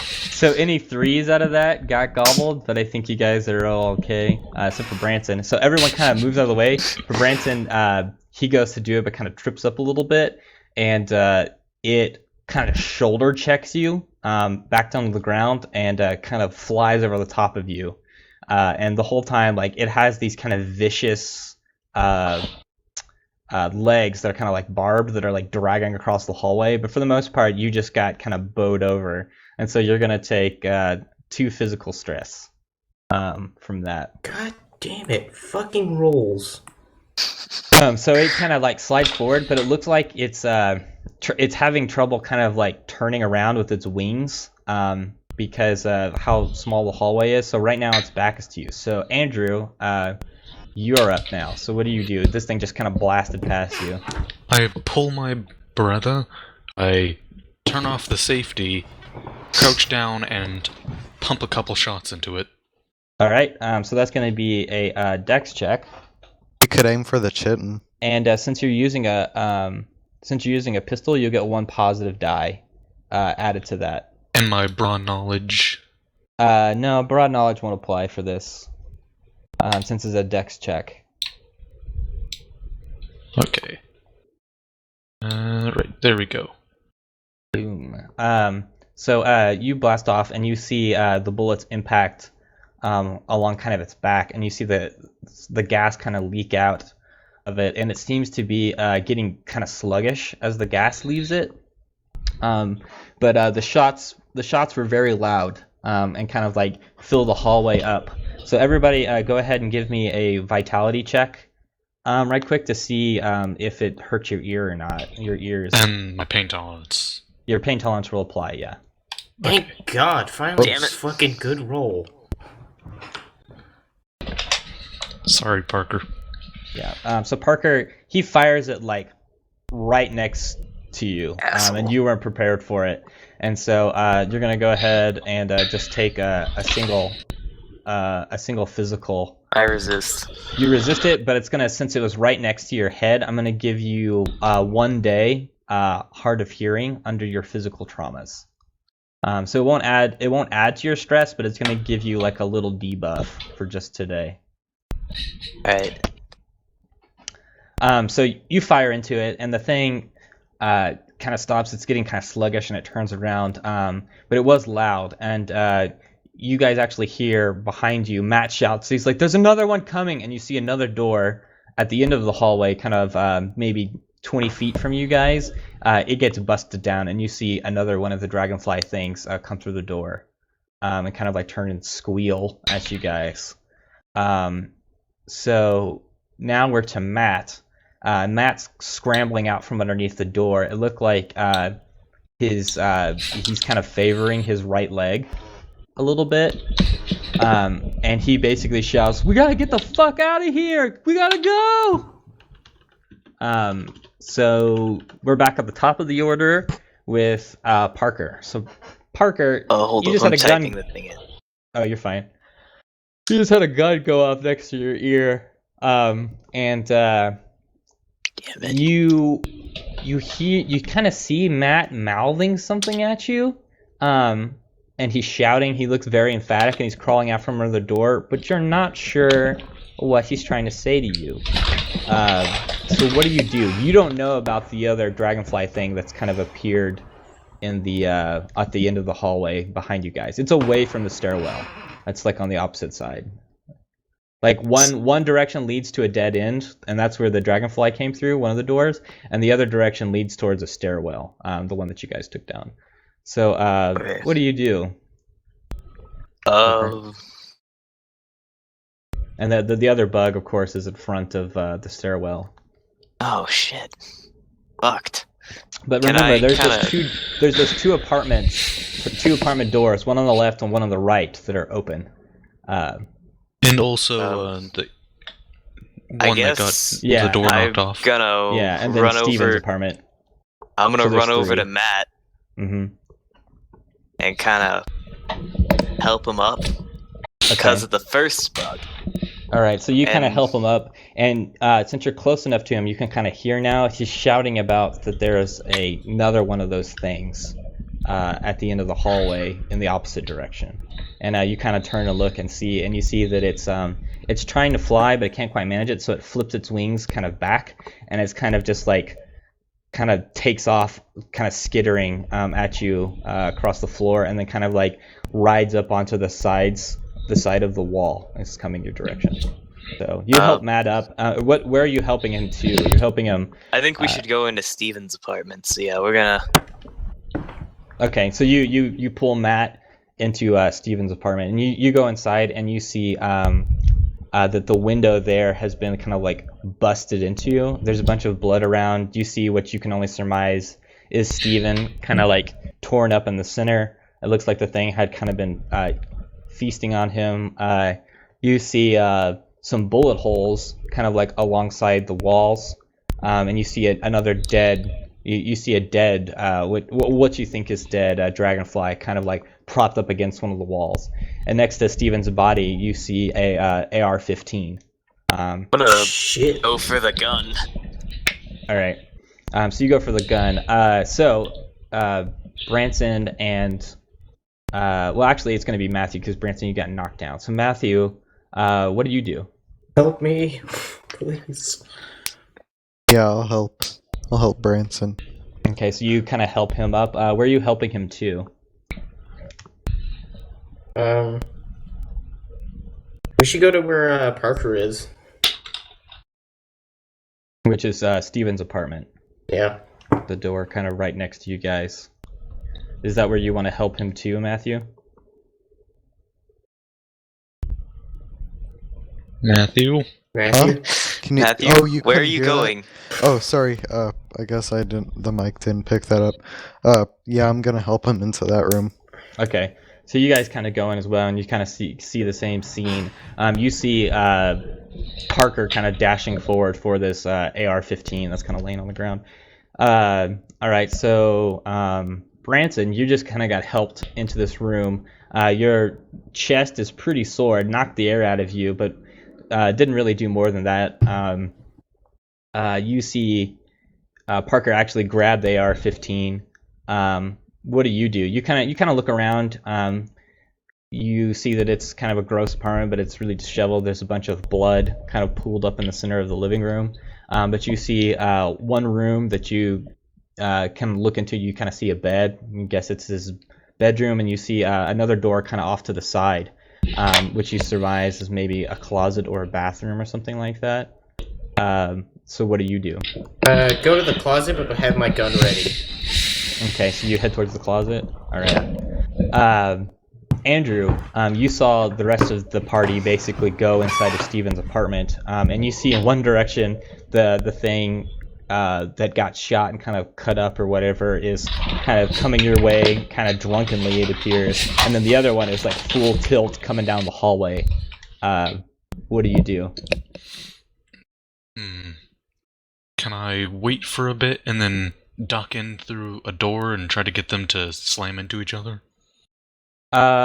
Sure. There's actually kind of like a point, one of the apartments doors that is open or whatever. Not Steven's, one of the ones that was like open before, is kind of like right where you would want to like kind of like do that.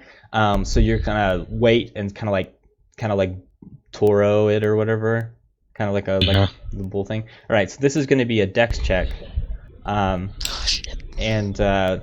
you're gonna have to time it right. It's gonna be kind of tricky, so I'm gonna do 1 negative die, because it's a shitty situation.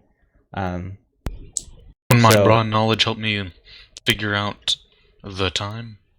So there's 2 different ways you can do this. You can either do it like through a logic check to kind of get the timing right, or you can do it a dex one. Logic. Kind of like feel it. All right. So you can go for the logic one. In the logic one, I'm going to give you 2 negative die, okay? Okay. Just because it's going to be a little trickier. So go ahead and roll any die that apply to it. Broad knowledge, situation assessor. Situation assessor, yeah, that'll apply. Okay. All right. I'll roll these. All right. So you're gonna take 1 mental stress because that was a very scary situation to be in. I got resistance. Okay.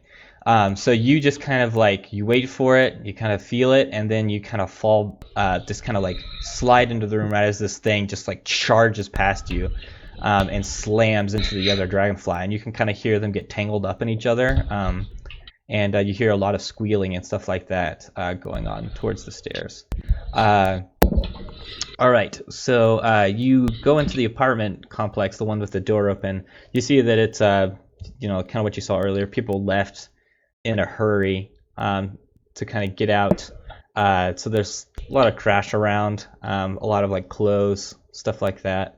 But you don't see anything of use just immediately. So we'll go back up to the top of the order. Parker, you have an AR-15 in your hand right now. Damn. Does Steven have... Are there any visible clips on him that I can see? Yeah, extra he's wearing rounds? like a full like tactical vest, and you see like 2 banana clips for an AR-15 on his chest, and you also see a like kind of like a tactical knife sheath on his side, and a bunch of other stuff. The vest is pretty torn up because the thing had been kind of chewing on him, but you can definitely see 2 clips for the AR-15. Hey, Parker, you should probably check how much ammo's in the gun. That was my other concern. That's why I'm grabbing the clips, Branson. I'm gonna check the clip real quick and see if there's any rounds in the clip I've got in. Okay. Go ahead and give me a dexterity check right quick. Okay. All right, you got it. The clip was covered in blood, so it was kind of slippery, but you managed to get the clip off with no problem, and you check and see. You see that the clip that was in the gun is empty. I checked. All right, I want to grab the other 2 off him, Okay. and as well as the tactical knife, All and right, put so- a clip in. So you slam the clip in, grab the tactical knife. Now we're back at, we'll go with Matthew on the order. So Matthew, you just helped in Branson. You saw Branson kind of go off towards the closet. What are you going to do? Can I look around to see if there's any other kind of weapons? You turn and look, and you actually see on the kind of like couch table, like kind of like a coffee table or whatever, you see 2 pistols laid out, and kind of looks like they were being cleaned.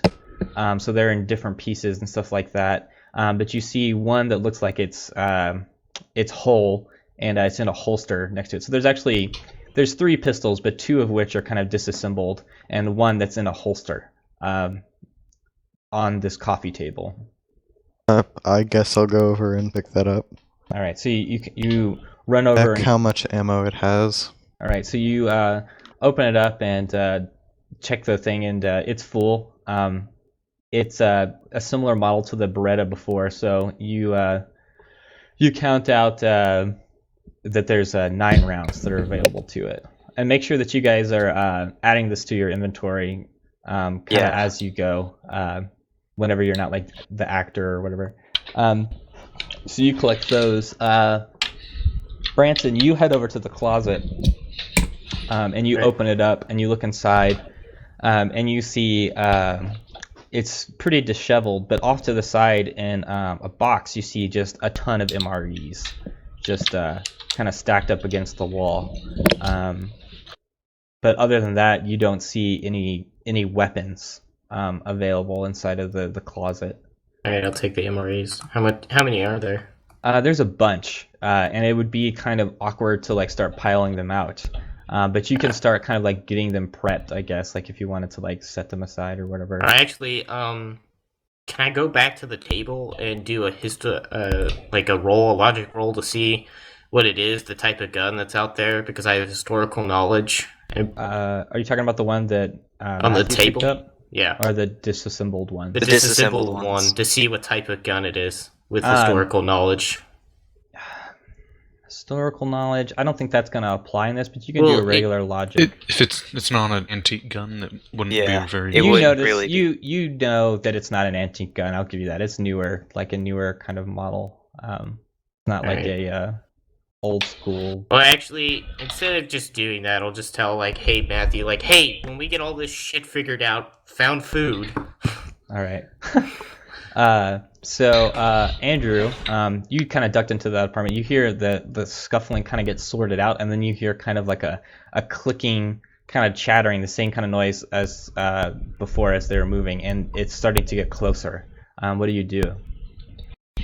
I slowly close the door and then move inside without making as much noise. Mm-hmm. Okay. Try and convince them that I've already left. All right. So you close the door very quietly and kind of move back. You can hear the clicking, and it kind of stops at the door, but then it continues on, kind of more fiercely towards Steven's apartment. So back up at the top, Parker, you just slammed in a clip and got that all sorted out and grabbed the tactical knife. And you can hear kind of the clicking outside that's kind of gotten a little more, it's gotten a little more ferocious, like something's picking up speed again. And you see the head of one of the dragonfly things, the one, the fresher one, kind of poke its head around, and it puts in a few of its appendages around the corner of like the door frame, kind of like positioning itself, and it looks at you and just like squeals really loudly. And as it does that, it looks at you, and it does. You look right into its face, and you see like a pulse of light. Just like kind of like a flash pulse, like a if someone was to take your photo, except maybe like 10 times as bright, pointed at you, and it just like blinds you for a second. And go ahead and give me a vitality check, and depending on the number of successes that you get, it's going to be how long you're blinded for. Okay. Real quick. Mm-hmm. Since I said that I had that Java programming and stuff, Mm-hmm. and that would be staring at a computer, would that give me any plus? Like your eyes are used to kind Yeah, of like my eyes a are used brighter to being thing? at bright lights because of the computer and stuff. I'll let you subtract 1 from one of your rolls. So like if you rolled a 4, it would turn into a 3. So I'll give you that. Okay. Not a full positive die. Okay. Then it'd turn into a 3. Hold up though, I'll be right back. You're good. So while we wait for him to get back, so it goes off, and you guys see him kind of get blinded, and he like covers his eyes right quick, and you guys saw the room just get filled with light, just kind of like you heard like a pop, and then like just the room was filled with light. So Matthew, go ahead and give me a dexterity check to see if like you managed to like turn away or whatever in time. So you didn't either. So you get blinded as well, and it's just all you can see is kind of like an after image of what you saw before. So now we're on Matthew. You just got blinded by this thing at kind of in the doorway, and you can hear it still squealing, and it sounds like the squealing is getting closer. What do you do? I think I'll get behind. No, I'm blind. That's right. I'm gonna try and like make where I'm not.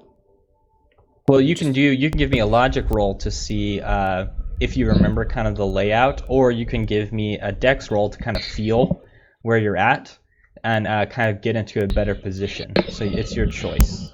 Alright, I think I'm going to look around, feel around, see if I can find anything to hide behind.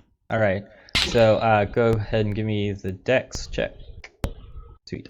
So you feel the couch and then the table, and you kind of have some choices here. You can get underneath the coffee table, or you can kind of move around to the other side of the couch to where you would be kind of out of view.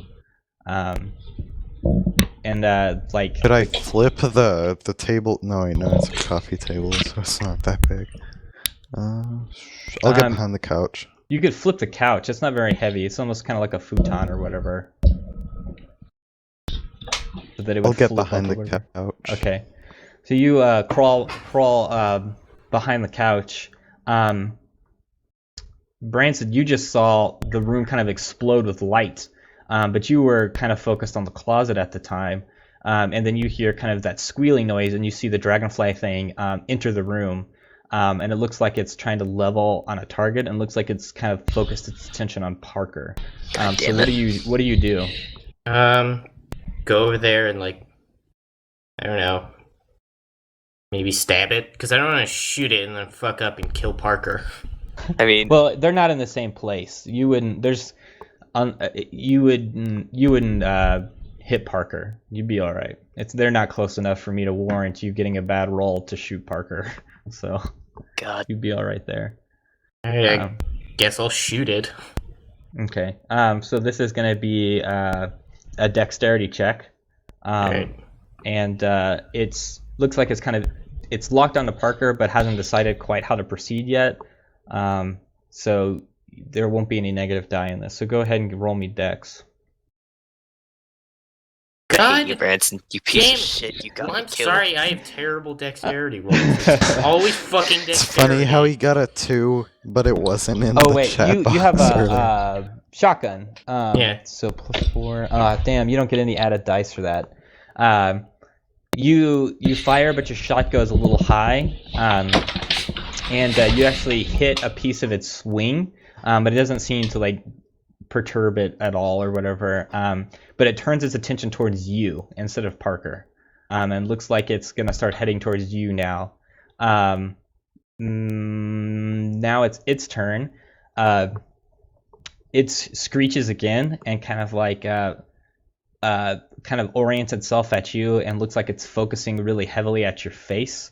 And it looks like it's going to do another one of like the flashbulb things. Because you actually can see this time at the front of its head, this like piece of flesh kind of flips up, and when it does, you see kind of like a membrane with kind of like it's kind of glowing a little bit, and you see it kind of turn blue, and then it just emits this like bright pulse. So go ahead and give me a dex save to see if you can like shield yourself quickly enough. Can I see if I could get in the closet and close the door? Yeah, go ahead and give me the dex save first, because that'll determine how. Thank you, God! Finally!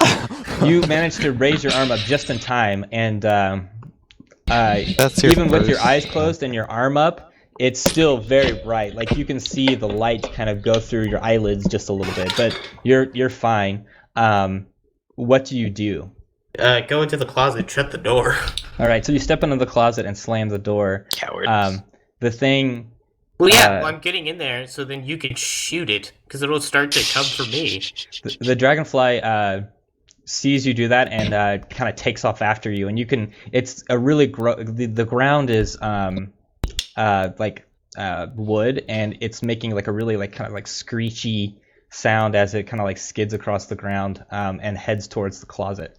Andrew, you heard a shotgun blast go off in the other room, and you also saw a kind of a bright light emit from underneath the door for a second, from where you are inside of the apartment that you were hiding in. What do?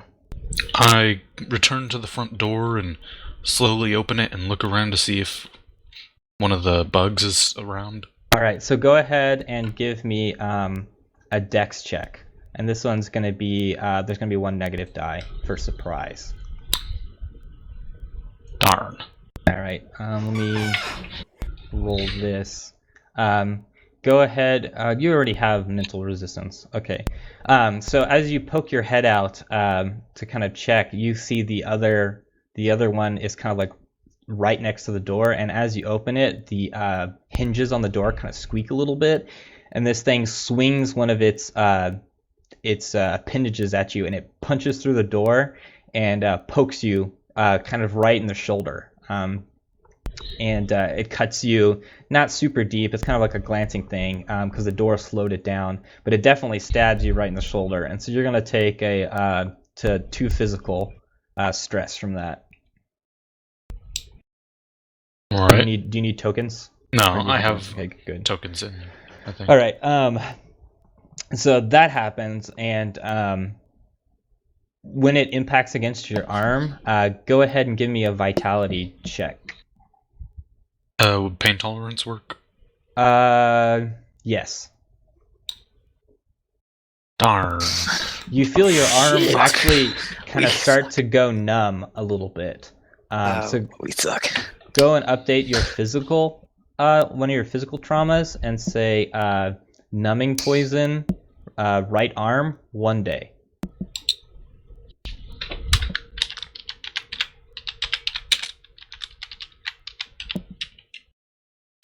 But this thing's appendage is stuck in the door, and it actually shut the door when it hit it because it hit with such force. It kind of like moved you backwards, but its appendage is stuck in there, and you can hear it kind of like clawing around, trying to get the door, like get its appendage like out of the door. But it's not as strong as it once was. You can kind of tell. But what do you do? I will back up and fire through the door. Okay. It's stuck, so I'm not going to make you roll. It's pretty straightforward. Go ahead and, well, you already did that. Yeah, so you fire through, and you hear it squeal, and then you hear it stop struggling up against the door. So it stopped moving. Parker, you're still blind. God damn it. You heard the thing kind of take off towards your left, towards where you last saw Branson and Matthew, and you hear kind of like a like slamming or whatever, like it's like slamming up against something, as best you can tell. So what do you want to do? I'm gonna feel around for something to hide behind, I guess. Can't do All right. anything else. Go ahead and give me a dex roll. Let's see if you can, or you can do logic. It's up to you. Fuck that. God damn it. So you kind of drop down and you start to feel around, and you actually put your hands inside of like Steven's intestines. Oh, god damn it. And so go ahead and take 2 to your mental and stress. Okay, at least I get to resist one of those. All right. So you hear kind of slamming up against the side of the wall, Matthew, because you're also still blind. But then you hear a voice, and it shouts, "Get down!" And you recognize it as Quentin's voice.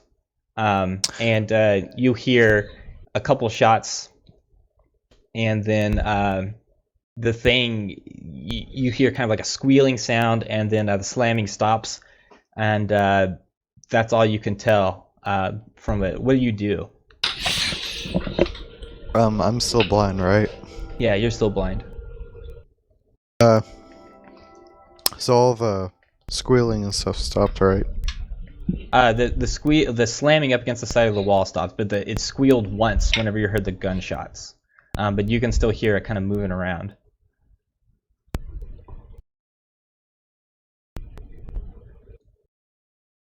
What do you do? Matthew, might- if you're saying It things, might you not have picked up what you said. Oh. Probably gonna have to stay there, because not much I can do. You're just gonna hide out or whatever. Okay, Branson, you went into the closet, and go ahead and give me give me a dex roll, and I'm gonna do 1 negative die for this since you can't see, since you're inside the closet. So let me roll this. Oh, that's not what I meant to roll. That's not a d6. Oh no. So it gobbles your 2, so you fail. One of the appendages pokes through the wall and actually cuts your face, like alongside your cheek. Shit. Go ahead and give me a vitality check. All right. You kind of feel something kind of start to tingle on your face, but nothing more. But yeah, the side of your face gets slashed pretty good. So go ahead and take 2 physical stress. I resist it. You resist both of it? I'm fairly certain. Do you have 2 tears, Phil? Do you have 2 tears? No, I only have 1. Okay, so you just take 1. Alright, cool. I need a token. Yeah. And as this thing kind of slams its appendages into the closet door, and then you hear, "Get down!" What do you do? Get down!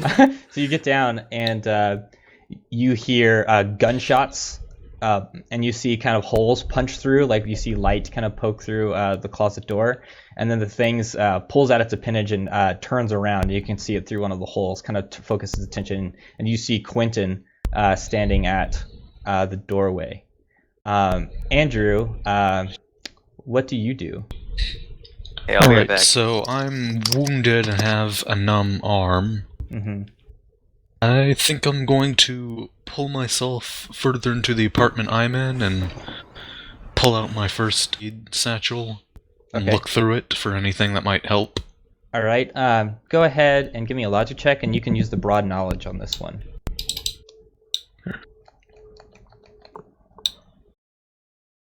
Darn. All right. So you look through. I'm back. Obviously, Sorry. like you apply like bandages and stuff like that. Like you put like kind of like it's like one of those larger band-aids over the front of it to kind of like compress it and also kind of stop the bleeding. But if you can't seem to figure out anything in the bag that would actually help the numbing effects of what's going on, you just don't know. You don't want to make anything worse. So would my first aid reduce like 1 stress?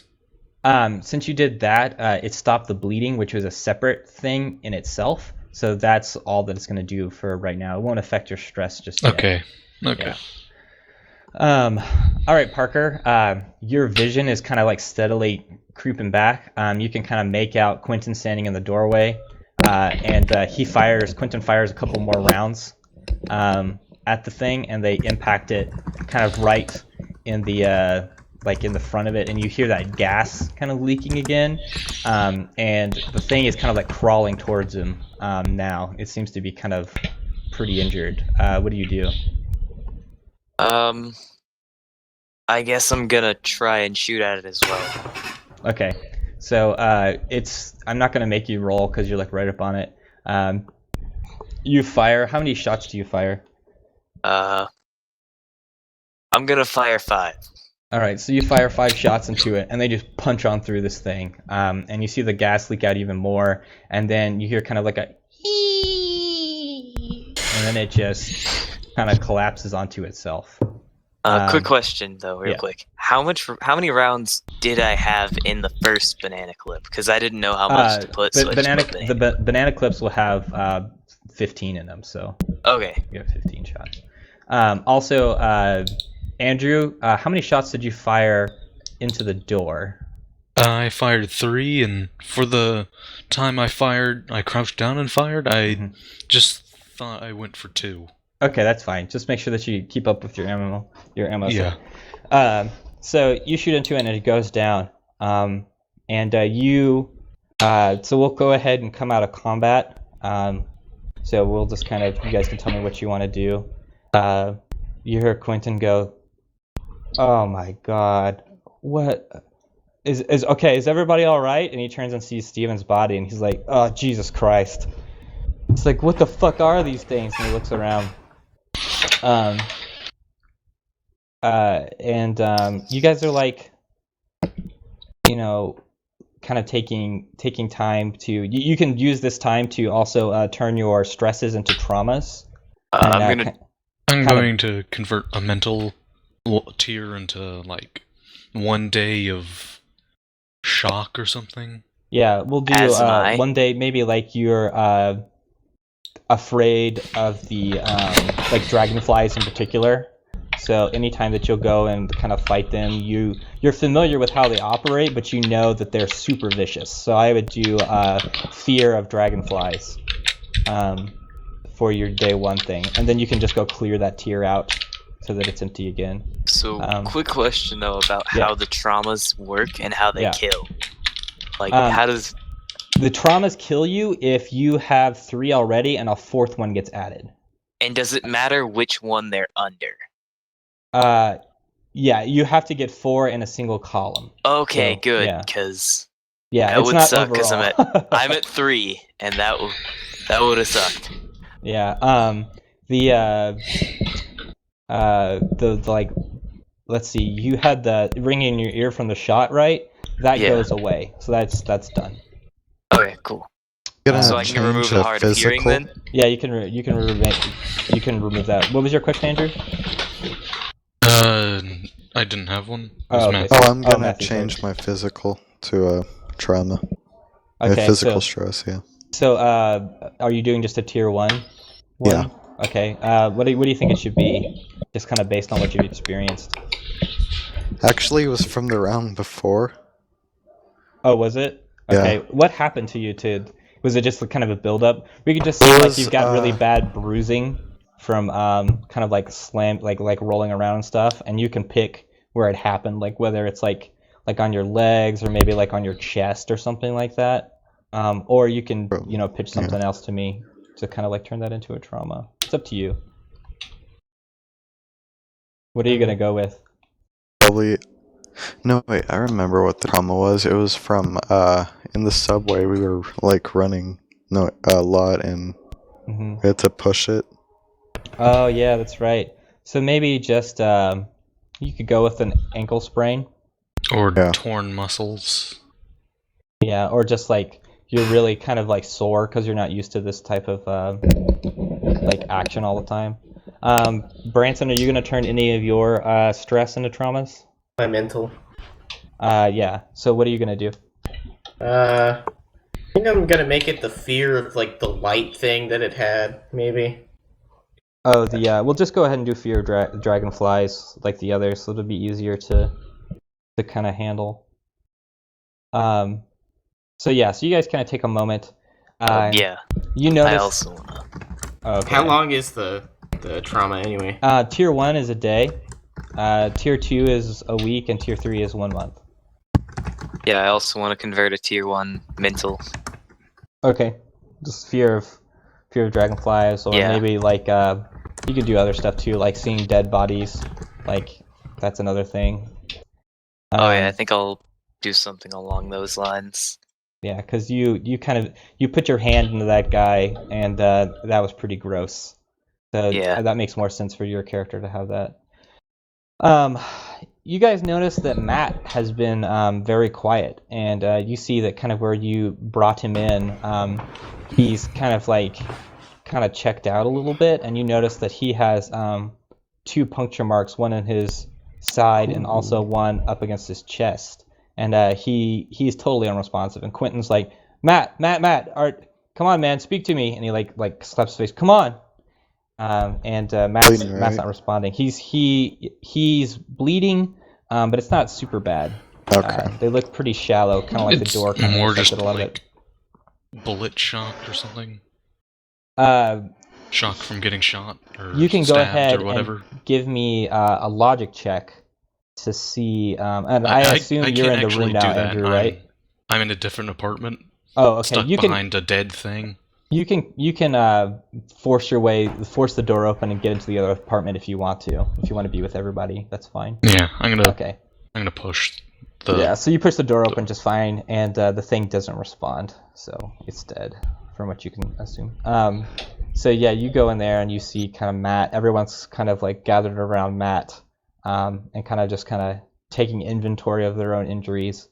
But anybody can give me a logic check to kind of figure out what's going on with Matt. I will, and use my broad knowledge. Okay. Can I help support him, like try and put our heads together and stuff? Yeah, that's fine. You guys can kind of talk about what's going on and what you saw. You can also do assess situation, Andrew, I don't as think well. you need.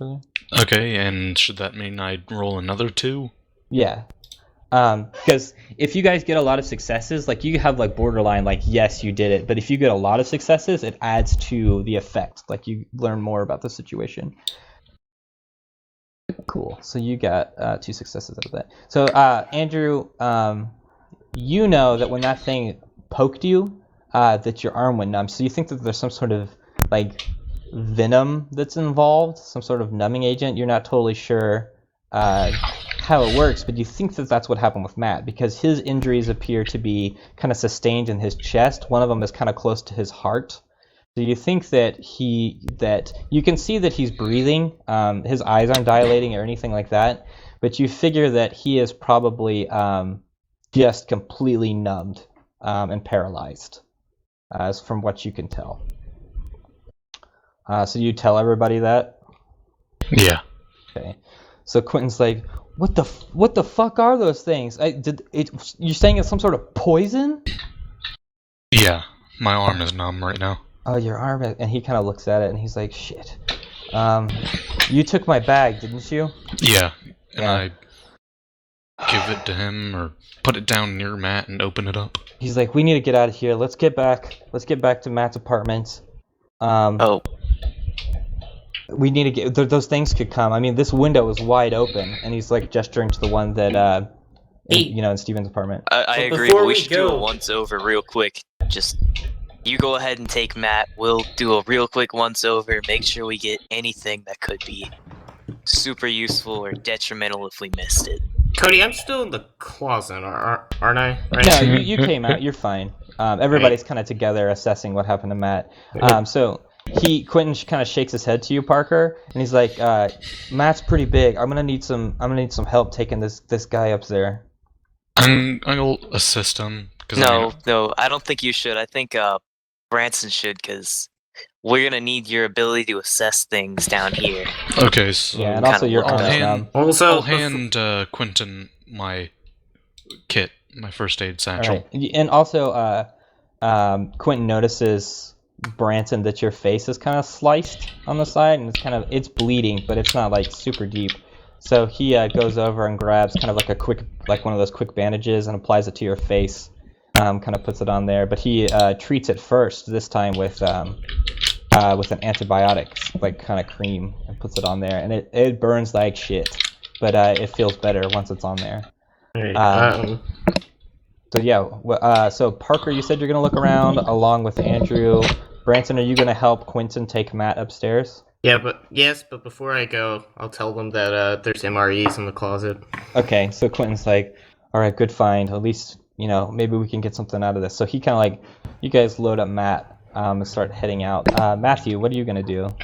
I think I'll just stay with Andrew and Parker and like help them out if they need it. All right. Okay. First thing though, I want to know: are there can I go into the kitchen and check for trash bags or something to put stuff in? Yeah, you find some heavy duty trash bags in there, like the big black industrial ones. All right, then we'll split those up. All right. So you guys see the 2 disassembled pistols on the coffee table. Matthew picked up a holstered weapon. Parker, you got the AR-15. You have 3 magazines. One of them's empty, but the other 2, one of them's half full because you fired some shots or something along those lines, and then the other one is completely full from what you checked. You also have the tactical knife. You guys go into his bedroom, but as you guys are kind of crossing the threshold into the bedroom, you can hear some kind of squealing, kind of in the distance, but it's coming from the window. We leave. Is there anything we can push against the window to kind of block it? Yeah, there's a bookshelf with a bunch of kind of combat manuals. You see a bunch of actually some pretty useful information on this bookshelf that's kind of right next to it. And if you think you can push it over.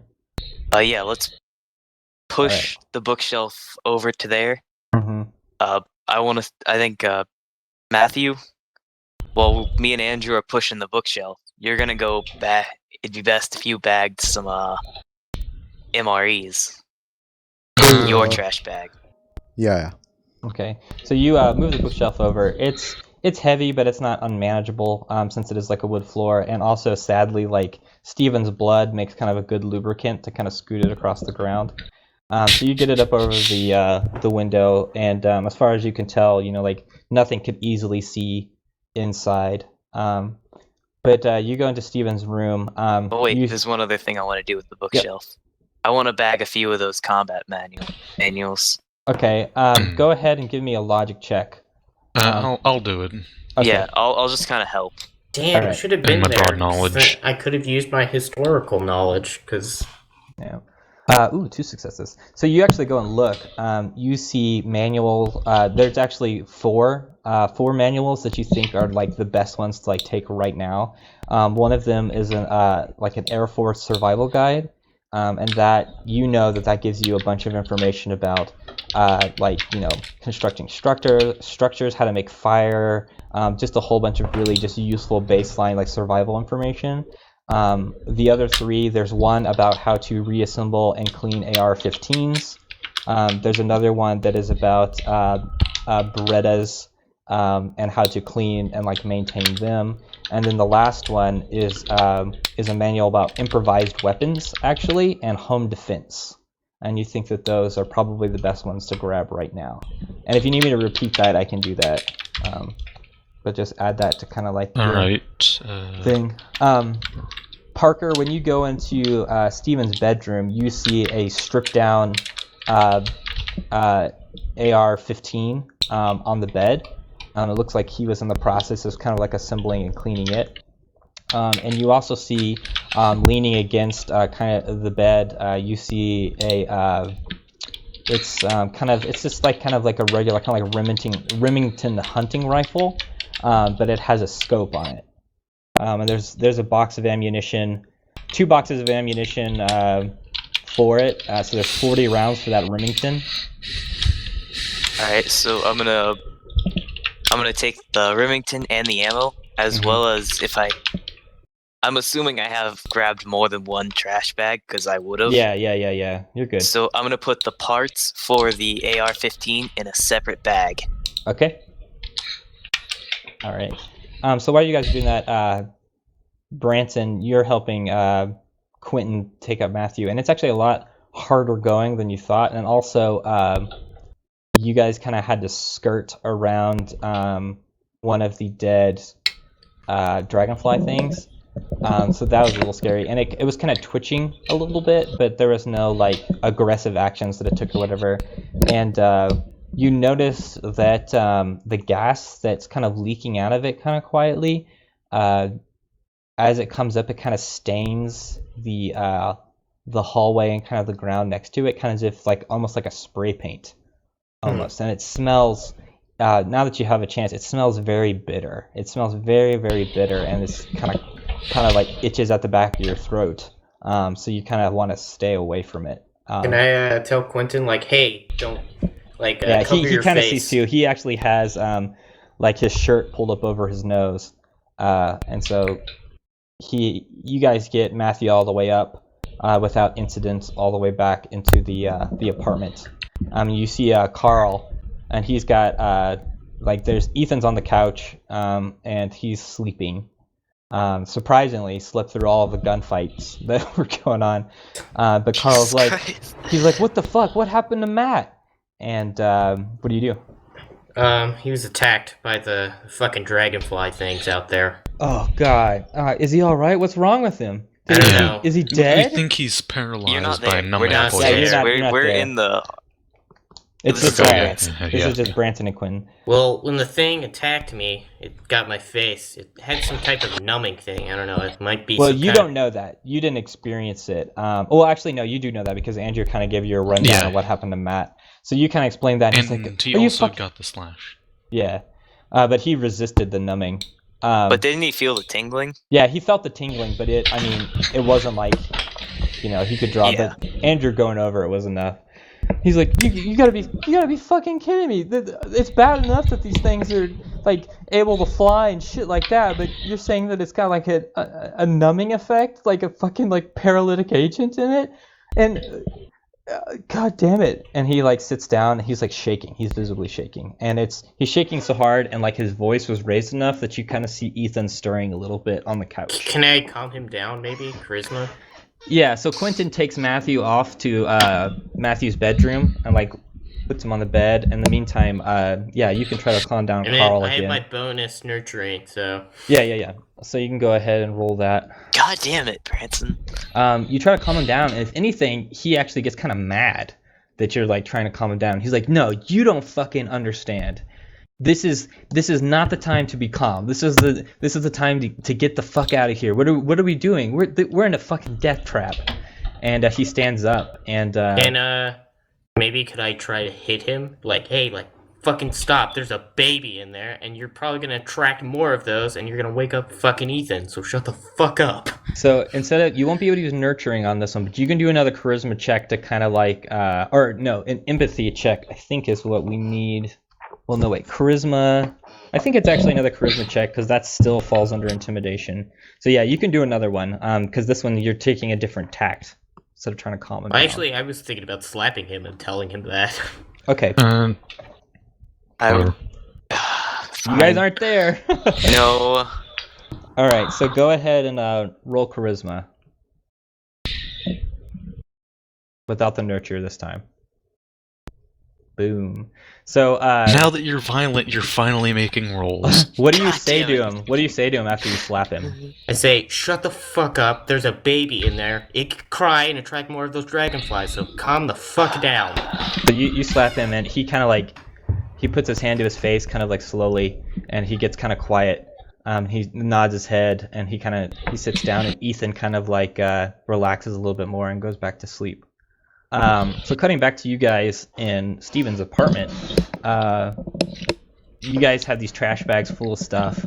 We also got the disassembled Beretta, right? Berettas? Yeah, you guys have those. Go ahead and give me a logic check between the people who are there. You can assist if you want, whoever is the main actor. Yeah, we're all just going to put our heads knowledge or together assessor? and help Andrew think about it. Okay, so go ahead. Which of my positives would apply to this? You can do broad knowledge as well as assess situation. Okay. Well, you should have been able to roll a few more as well. Yeah, two Two more. more. Yeah. And then for them. So Right. you got 1, 2, 3. You got 3 successes off of that. So you kind of look around. You go into the closet that Branson was in before. And you look around, you see the MREs that you guys have already collected. There's a bunch. You might have to make 2 trips because there's quite a few. You move some out of the way, and you actually see kind of a fake door. Kind of surprisingly, like the closet should be a little deeper. And so you move it out of the way, and you actually see some more MREs. You see some more ammunition for AR-15s, but you see a grenade belt. Shit. Holy fuck. And there are 5 grenades, as well as 5 frag grenades, as well as 5 like flashbangs, basically, in the back of this. I gingerly pick that up and hand it to Parker. Okay. And So make I sure that also- you guys put that down. That the 5 grenades and 5 flashbangs. do you want us to write the other things we've got, or I figured we'd Well, wait and just put that later. we'll get it all. So you guys are ready to, and you can take 2 trips to get the rest of the MREs, and we can take inventory at Matt's apartment.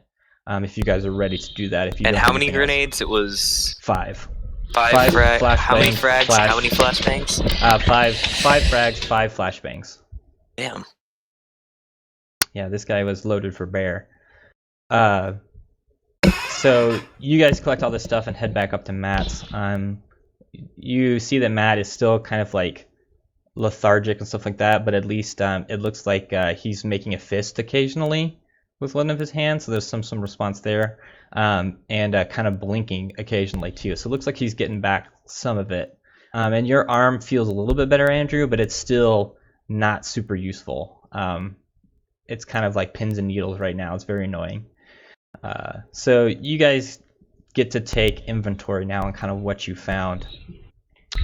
So let's go over that right quick on kind of what you want to do. Did you guys write down everything? Do you have any questions about what you found? Alright, what so we've got the 3 broken down guns.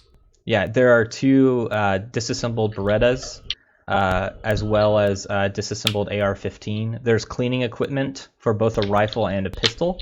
So you can just put down cleaning equipment, rifle, cleaning equipment, pistol. And if you guys want, there's a thing off to the side. You'll see notes.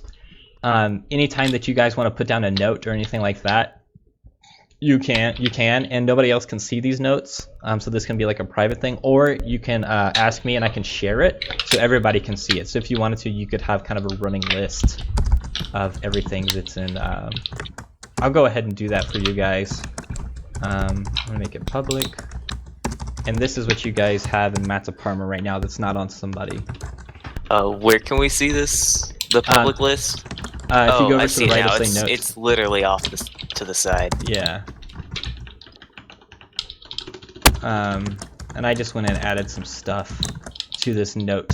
I'll do Matt's apartment.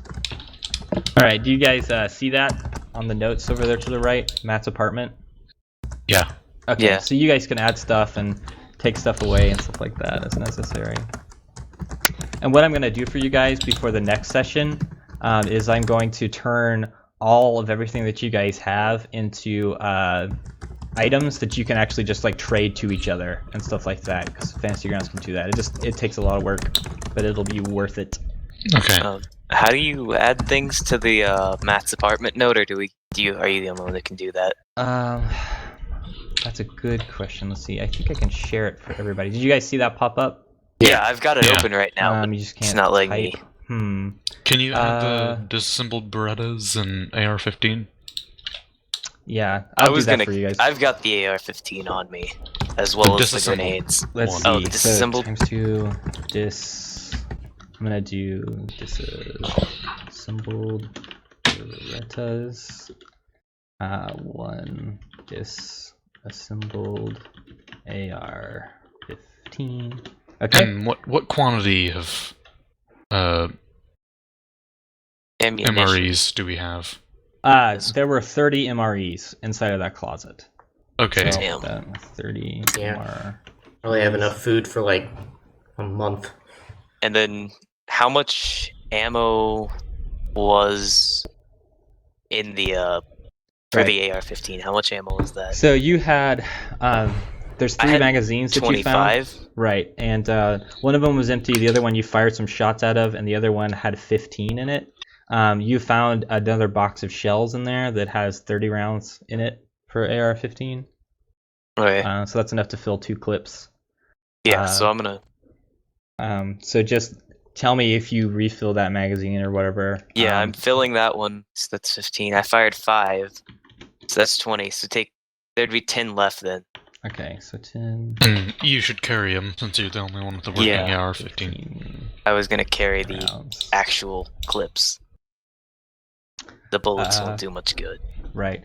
So you guys are kind of doing that. Carl's kind of resigned. He looks to be a little more calm, and he's like occasionally checking on Ethan and stuff like that. So yeah, you guys have all of this together. There's also those books we got that we should. Right. And the Remington. Yeah, So I'm carrying them with me. yeah. So let's see. We have you have them in your inventory. Yeah. I have I them wanna put under the the Remington- location loot bag. The Air Force Survival Guide is actually pretty thick. It's a pretty big book. It's waterproof and stuff like that, but it is a larger book. Yeah, and I've got it in a loot bag, the trash bag thrown over my shoulder. Yeah, Okay, I think you so you guys should have a bunch of give stuff. me the AR-15 one though. Who's got the MREs? They're just they're in the inventory. tucked away in Matt's apartment, kind of stacked up. Did anybody find any books on just basic shooting, maybe? Andrew, go ahead. Well, I'll just say, yeah, there's books there about how to be a better shot and stuff like that Okay. as well. But just in the moment, like Andrew assessed what was there and like what would be the most important stuff to have. But you guys can go visit Steven's apartment again, if necessary, to kind of look over the books that he has. And as you guys are kind of taking inventory and stuff like that, there is an enormous explosion kind of to the north of the building that kind of shakes the building and rattles the windows pretty hard. And it wakes Ethan up, and Ethan doesn't start to cry, but is like uncomfortable. What do you guys do? I will rush to the window and look. You I look out. tell Quentin to comfort Ethan, because he's the best with him. Yeah, so Quentin comes over and he's like, "It's alright," so you pick him up, just like shake him. Andrew, when you go to the window, you kind of move the blankets that you guys kind of set up over the window, and you look out. You see that occasionally you see a few people kind of running around out there. But for the most part, the streets are much more barren than they were before. You see kind of a lot of bodies out there. You also see the dragonfly like creatures out there kind of feeding. Occasionally you see them kind of like buzz by real fast outside, but you can't see the source of the explosion, but you see a new like smoke cloud that's kind of been joined to the building from across the street, kind of like piling up into the sky. So it's actually kind of hard to see the sky now because there's a lot of smoke. Also, go ahead and give me a logic check, Andrew. And what? Which of This my is to see positives would something. work? This is to see something. Would assessor work then? Yeah, you can assess. So you look out and you kind of squint to see, but you see one of the dragonfly things down on the ground, kind of like feeding on a body. And then you see this thing that's much larger than the dragonfly. It's kind of like spiderish in appearance, pretty large. You haven't seen this before. It has these kind of like tentacles that come out of its back, but they're very spindly, almost kind of like a separate pair of appendages. And those things shoot forward into the dragonfly's body, and you see it just tear it in half, and then it rolls it back onto its back. And you see kind of a maw open up on this thing's back, and then just kind of start to crunch down on it, and then it kind of like disappears underneath, like back into an alley, basically. So you saw that happened. So go ahead and give me a willpower check. Great. Oh boy! Sometimes seeing shit's just not good. Come on! All right, so you're gonna take 2 mental stress off of that. Okay, just one. Yeah, just one. Okay, so I'm now at 2 on tier 1. So yeah, you saw that happen. What do you do? I very slowly put the blanket back and quietly speak to everyone except Carl. Okay, so you kind of have a meeting. Well, Carl notices this, and he stands up and he goes, "What are you going to talk to him about? Why are you talking to all of them but not me?" It's because, Carl, it's clear that you're having trouble adapting to what's going on, so we don't want to freak Fuck you out. you. Planning a birthday party. Alright, I'm gonna Easy do there, Carl. charisma. Wait. Oh, yeah, go ahead. Do the charisma and be like, hey, just go back in the room, stay with Ethan. We're gonna talk about this. No, You shouldn't- I'm gonna say Let's- something hold on. That's sarcastic. not my baby. I didn't want to have it like Ethan, take care of a you're gonna kid doing freak this. the fuck out. Everyone, go let's back just in calm the down. room. I want to calm everyone down as well. I'm going to try a charisma check, but with the leader bonus I have, under social feats. I could have done something Okay, sarcastic. so you're gonna try to like bring everyone together. Yeah, like, kind of bring Okay. order. So you're gonna need 2 successes on this because Carl is freaking out. Can I get some help from, like, outside help? Yeah, kinda you can get some backing me help up? from Branson, because Branson's already kind of like, people see him as kind of like the stabilizer a little bit. The den mother. Yeah, so you can roll 2. They gotta both be successes. I don't think this is going to work. Yeah. Alright. Here we go. Damn. All right. So you got 1 success. You don't have to roll, Branson. Oh. Wait, what about his Oh, leader the leadership. Thing? That's right. Okay, this is good. So 2. Oh yeah. Well, the thing is, well, I won't take this as your roll. So go ahead and roll one more, Parker. And then that'll be your 3 dice roll to see if you can get under 2. There it is. You were under. Almost. Damn it. So Carl kind of he sets his jaw and he kind of stops yelling, and he kind of looks over at the pile of stuff that you guys kind of set up or whatever, and he looks at you guys again, and then you see him. He runs over and grabs one of the 9mm that Quentin had set down on one of the tables nearby. He grabs it. And he pointed at you guys, and he says, "You know what? Fuck you guys. You guys are gonna get me killed."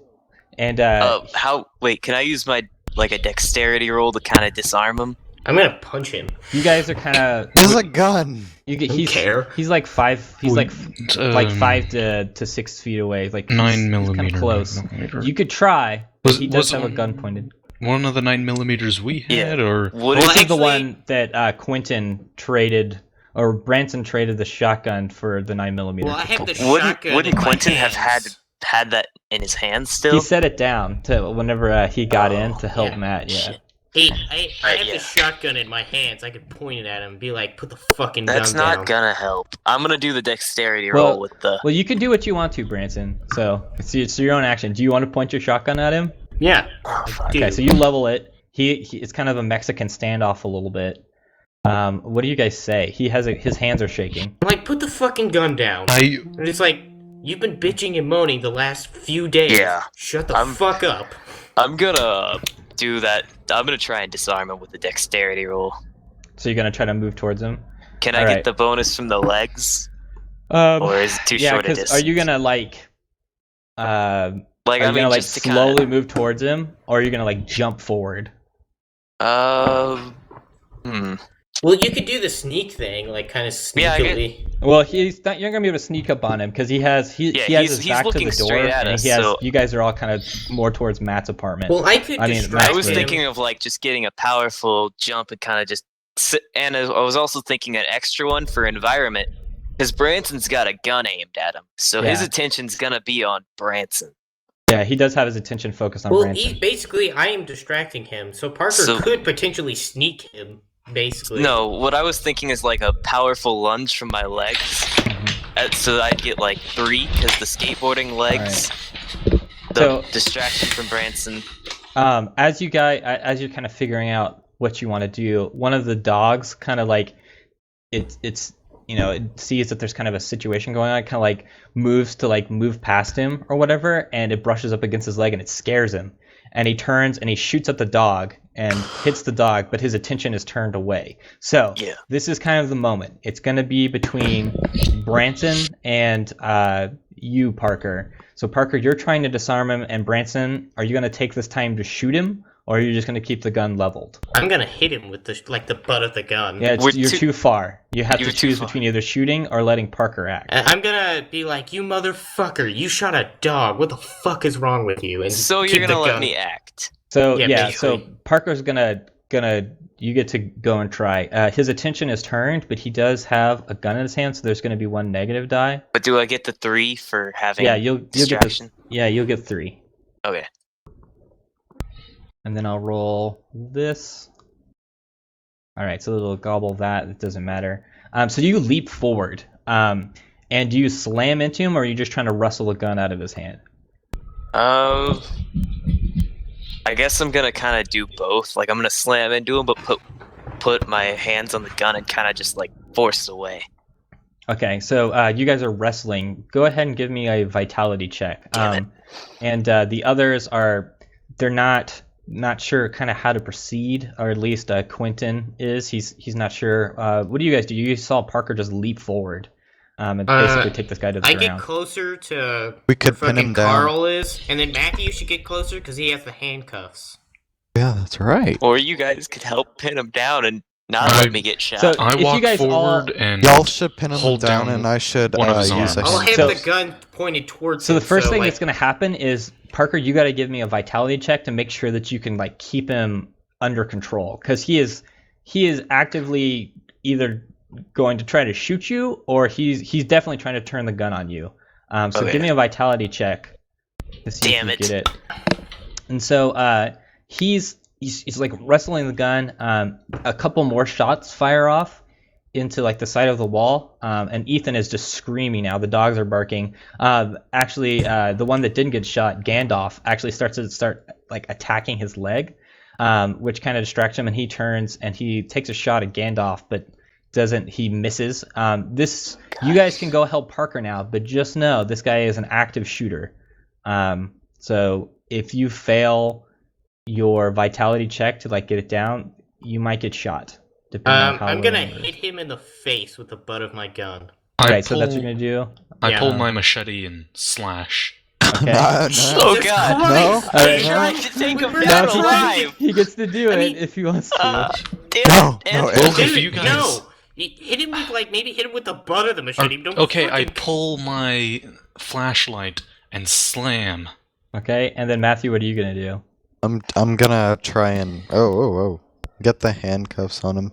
Okay, so all of you, not you, Parker, just everyone else, give me a vitality check. And if any of you fail and also roll a 6, you're gonna get shot. Oh. Wonderful. Oh. Oh shit! All right. Sorry, Andrew. So you Oh, guys and Parker. move forward. Branson, Andrew, you guys are trying to hit him, but you don't want to accidentally hit Parker. Matthew, you kind of just dive into it. What were you trying to do, Matthew? I got the handcuffs on him. Yeah, so you got the handcuffs. You managed to hook one onto his wrist and kind of like force the other one to the side.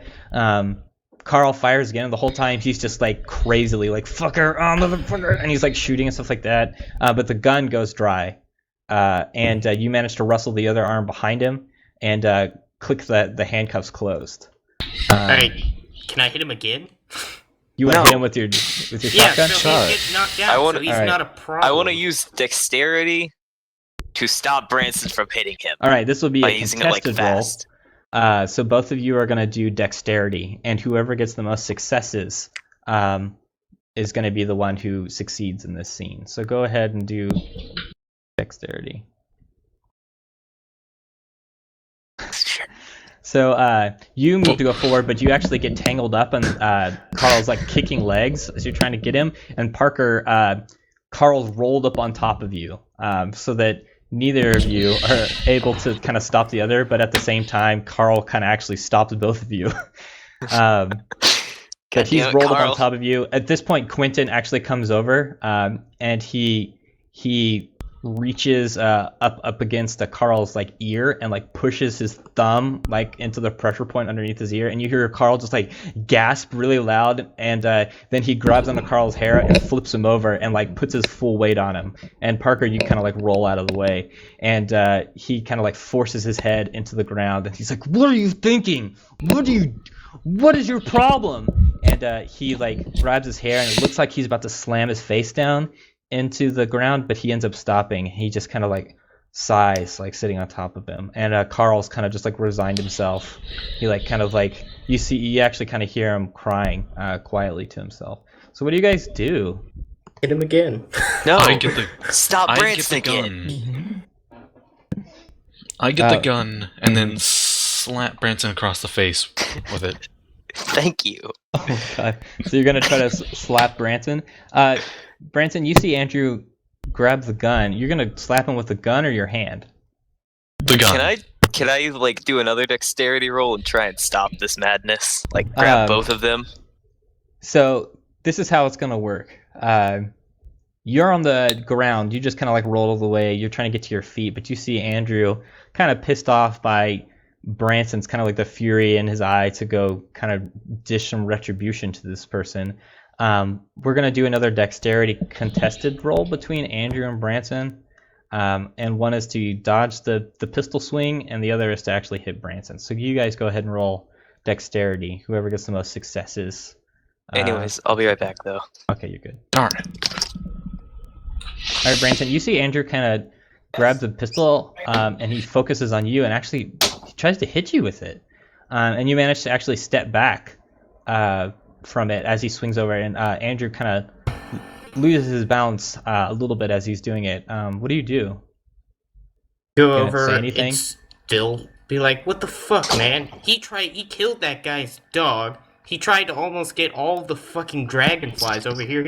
Well, actually, he needs- shot the dog. Well, yeah, I'm back. he killed the dog. You hear Quentin. Hold up. You're good. What's going on? Carl is pinned right now, Branson. Andrew tried to hit Branson, but Branson dodged it. You hear Quentin, who is on top of Carl, yell, "Everybody, calm down." I'm gonna tell Quentin he deserves to get hit in the fucking head because he's a little asshole. He needs to get the fuck out of this house. Okay, look. Hold up. Just out of curiosity, where are the other handcuffs? The other handcuffs, I think someone else took them. Andrew might have both pair. I'm not sure. No. We'll just say that you have them, Matthew, in your inventory. So you have the other. You have the I other. want to quietly only ask Matthew if he has the handcuffs. All right, and Matthew, request them. you do have them. And you see Parker kind of come up to you. But Quentin's like, he turns to you, Branson. He says, look, kicking this guy around, it's not going to help anything. If anything, it's going to make things worse. But we need to figure out what we're going to do with him. Because, give him to the fucking bugs. He deserves to die. And he kind of looks at you and he's like, are you kidding me? Look at the situation that we're in. We don't know what's going on. He is an unstable person in this group. He could potentially kill fucking all of us. I Give get me it. the handcuffs. We'll lock him up. We'll put him in the bathroom. Yes, I do. We've already got him Thank you. handcuffed. I'm gonna sneak sneak up to Branson real and quick if you do that, and cuff him without there's him a knowing. possibility. Well, I'm gonna do All right. dexterity and. All right, so this is gonna be another contested dexterity thing. But Parker's coming up behind you. So first thing that needs to happen is, Parker, you need to do a stealth check to see if you can sneak on him. You're gonna get an And 2 extra for the positive. legs. You'll get a positive die for no skateboarder legs on this one, since you're trying to be. You're just kind of like sneaking up behind him. Well, but you will in the get. past we used the balance for the skateboarding legs. Yeah, this one's going to be more like walking quietly instead of trying to like traverse trickier surfaces. But you will get a positive die because Branson's back is to you. Okay. Because he's talking to Quentin. So go ahead and do that to see if you can get over unnoticed. So you do manage to get over, and you're like right up on him. And now what I need is you can either like try to quickly smack it onto him with it, or you can try to do vitality and like wrestle him to the ground. I'm gonna do quickly, so dexterity again. Yeah, and this one is just gonna be you'll get the stealth bonus, so you'll roll 2. Okay. Yeah. All right, so you got both. Branson, you're sitting there talking to Quentin, and you feel somebody grab both of your wrists from behind you, and you drop the shotgun out of your hand, and then you hear kind of a click, and you turn around. You kind of turn your head, and you see that Parker's just put handcuffs on you. What do you do? What the hell, man? This guy is a threat. I don't think you realize He that. is pinned down. But he is panicked. He's taken out. He can't do anything. Well, he's now gonna you are a scream threat. even You more. are the threat. At Then this we'll point, gag him. We're not killing anyone. At this point, Quentin stands up, and he has his foot kind of on Carl to kind of keep him down, and he says, "Take the fucking handcuffs off of Branson." He's like, "Look, okay, everyone, just settle down. Yes, Carl freaked out, and yes, he did try to shoot us, but we can't lose our humanity here, okay? There's a lot of shit going on, but remember, people aren't the ones that are the problem here. It's those fucking things out there, and we can't forget that. So what we're gonna do is we're gonna take Carl, we're gonna take that pair of handcuffs that you put on Branson, put it on his legs, and we're gonna put him in the bathtub, and then we're gonna figure out what the fuck to do next." All right. So he kind of looks at I you take guys. him off and put him on Carl's legs. So, Branson, go ahead on your mental. Just for we'll do 1 week. Put anger at Parker. Under traumas, or? Yeah, under traumas. Actually, no. We'll put it under Mental? The mental features, sorry. Put it under mental features. No, that's right, because it's a trauma. Yeah, go ahead, you're right. Put it under 1 week, anger at Parker, under mental trauma. Would it be mental or social? Oh, social, yeah, sorry. Social makes more sense. Alright. So, Quentin kind of, he takes the handcuffs from you, Parker, and puts it on Carl's feet. Carl doesn't even struggle. And then he moves Carl to the bathroom, puts him in the tub, and then he leaves the door open and kind of like keeps an eye on him, but he's kind of like standing in the doorway. And he goes, this is just fucked up. And the baby's crying, and so he goes over. He says, somebody's got to sit over here and watch Carl. I got to take care of Ethan, and I don't even know how Matt's doing. And he seems kind of really resigned, and he goes and sits over next to Ethan, kind of like comforts him and stuff. What do you guys do? I pick up Branson's shotgun, go to the bathroom, and sit on the toilet next to Carl. Just gotta go take a deuce. No, I'm just sitting there. Alright, so you go and sit, and Carl sees you or whatever, but he seems like most of the fight's out of him, but it doesn't look like he's going to try to do anything, but you're there. So that's kind of where things leave off. Everyone's kind of like really tense. Everyone's kind of in a different place. You guys have Carl locked up. Matt seems to be responding a little bit more in the other room, but he's still definitely down with town. It doesn't look like he's able to talk, even though it looks like he's been trying to. Right, so we're going to come to end of scene here, or end of session. So are there any end of set things that you guys need to do, like do some inventory management before we move to character? I want to Shotgun double is out check. of my hand, so. Yeah, I wanted to double check one thing though. You did put the Remington rifle in the inventory of Matt's apartment, right? Yeah. And the shells. Yeah, we're not seeing them right now. Scoped. And then we have 40 rounds for that. 40 rifle rounds. Okay, I added them. You guys see them now? Okay, yeah. All right. And check your inventory. Make sure that anything that you don't have anymore, that you've adjusted it, and stuff like that. Also, you can take this time to turn any of your stresses into traumas if you would like. And also, do any of you have 1-day traumas? I think I do. I have that slash on face trauma.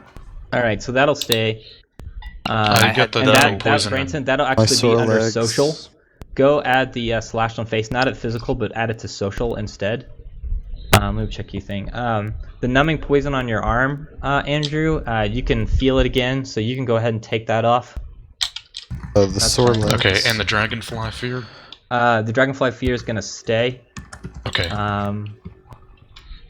Let's see. Social traumas.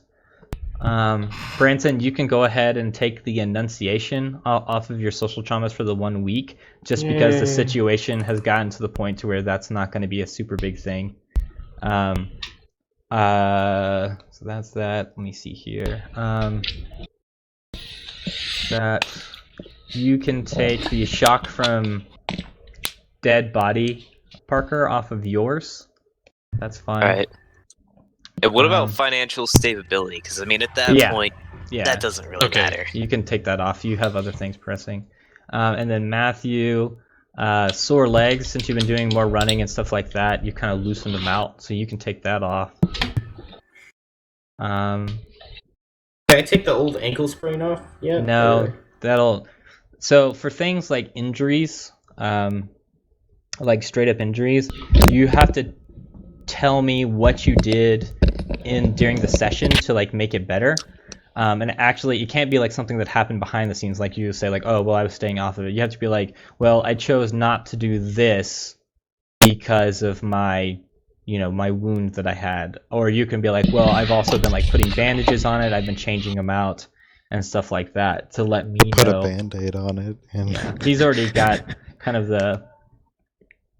the necessary treatment to make sure it's not going to get any worse. The only problem is that he has this big ass like band-aid on his face. So like social, it makes him look pretty rough. So there's that. Any other inventory questions before we move to character progression? No, don't believe so. Okay. I think we're good. All right, so now we'll move to advancing characters. So let's see. We're going to do. We'll start with Matthew.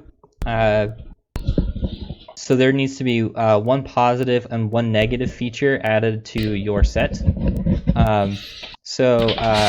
And they can be ones that already existed, like you did one more so. And if you already have that feature, then you actually get to add another point into whatever field it is. So if it was like a logic one, or sorry, if it was a mental feature and you did it a bunch, you would actually be able to raise your logic or your, depending on what it was, your willpower one up 1.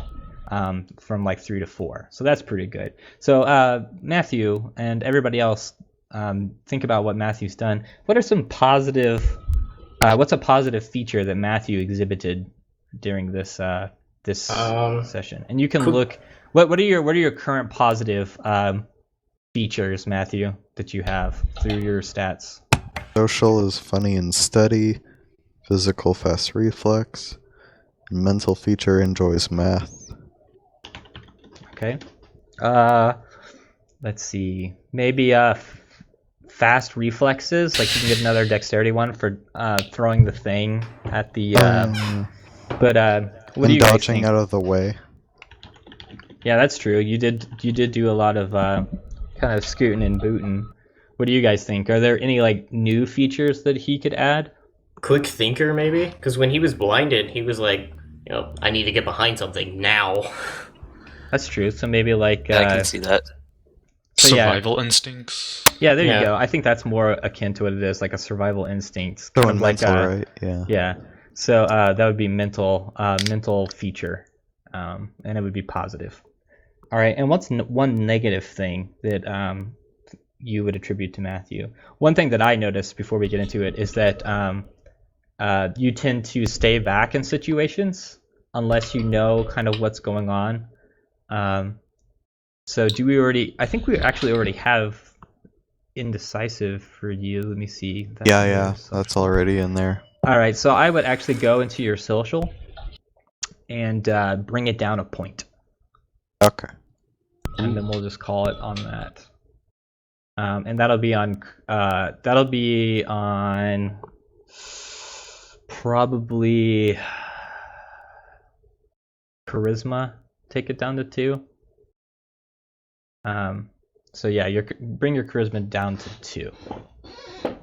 All right, Andrew, what's a positive feature you think that you kind of worked on? Or while we were in the combat with all of the bugs and stuff, I was making all of my combat rolls and did some quick thinking stuff. Yeah, the quick thinking, it was really good that you did like the last second dodge and like made the things run into each other.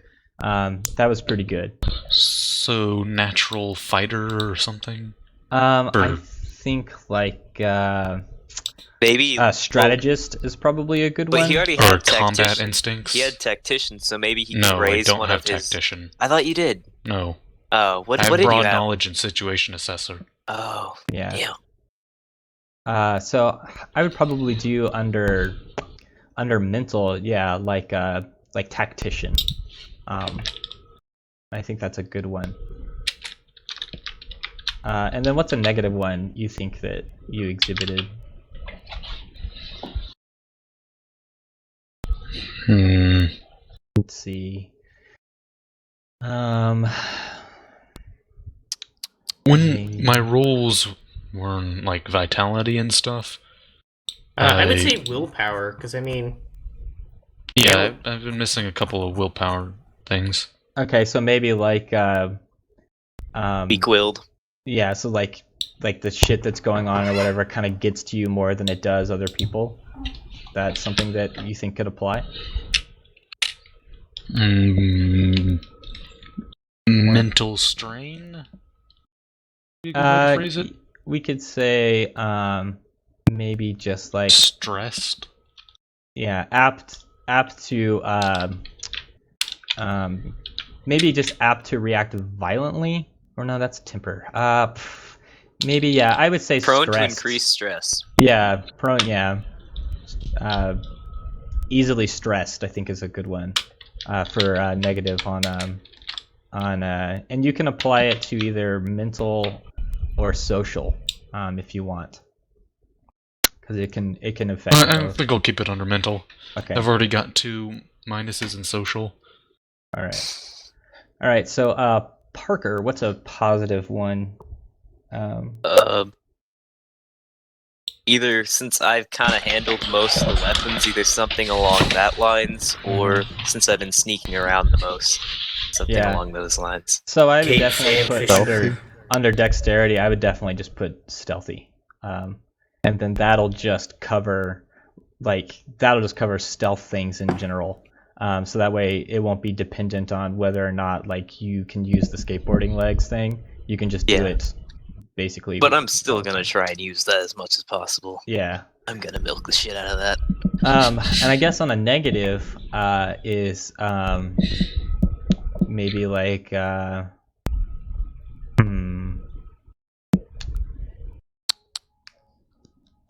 good negative one. Maybe something to do with social? Yeah, maybe maybe like kind of like Distrustful. Distrustful or bossy or something like that, or maybe Okay, just like have to be in control. I'll just put bossy, Yeah, that control. seems I think easy. control issues is good. Control issues is kind of like a little bit. I can apply it to these More stuff to- a little better. More to type.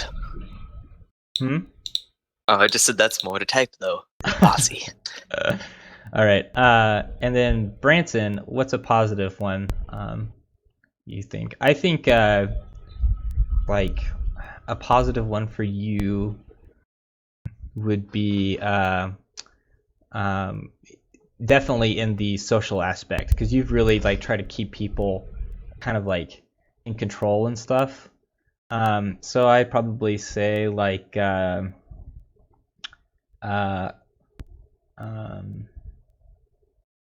what's the term?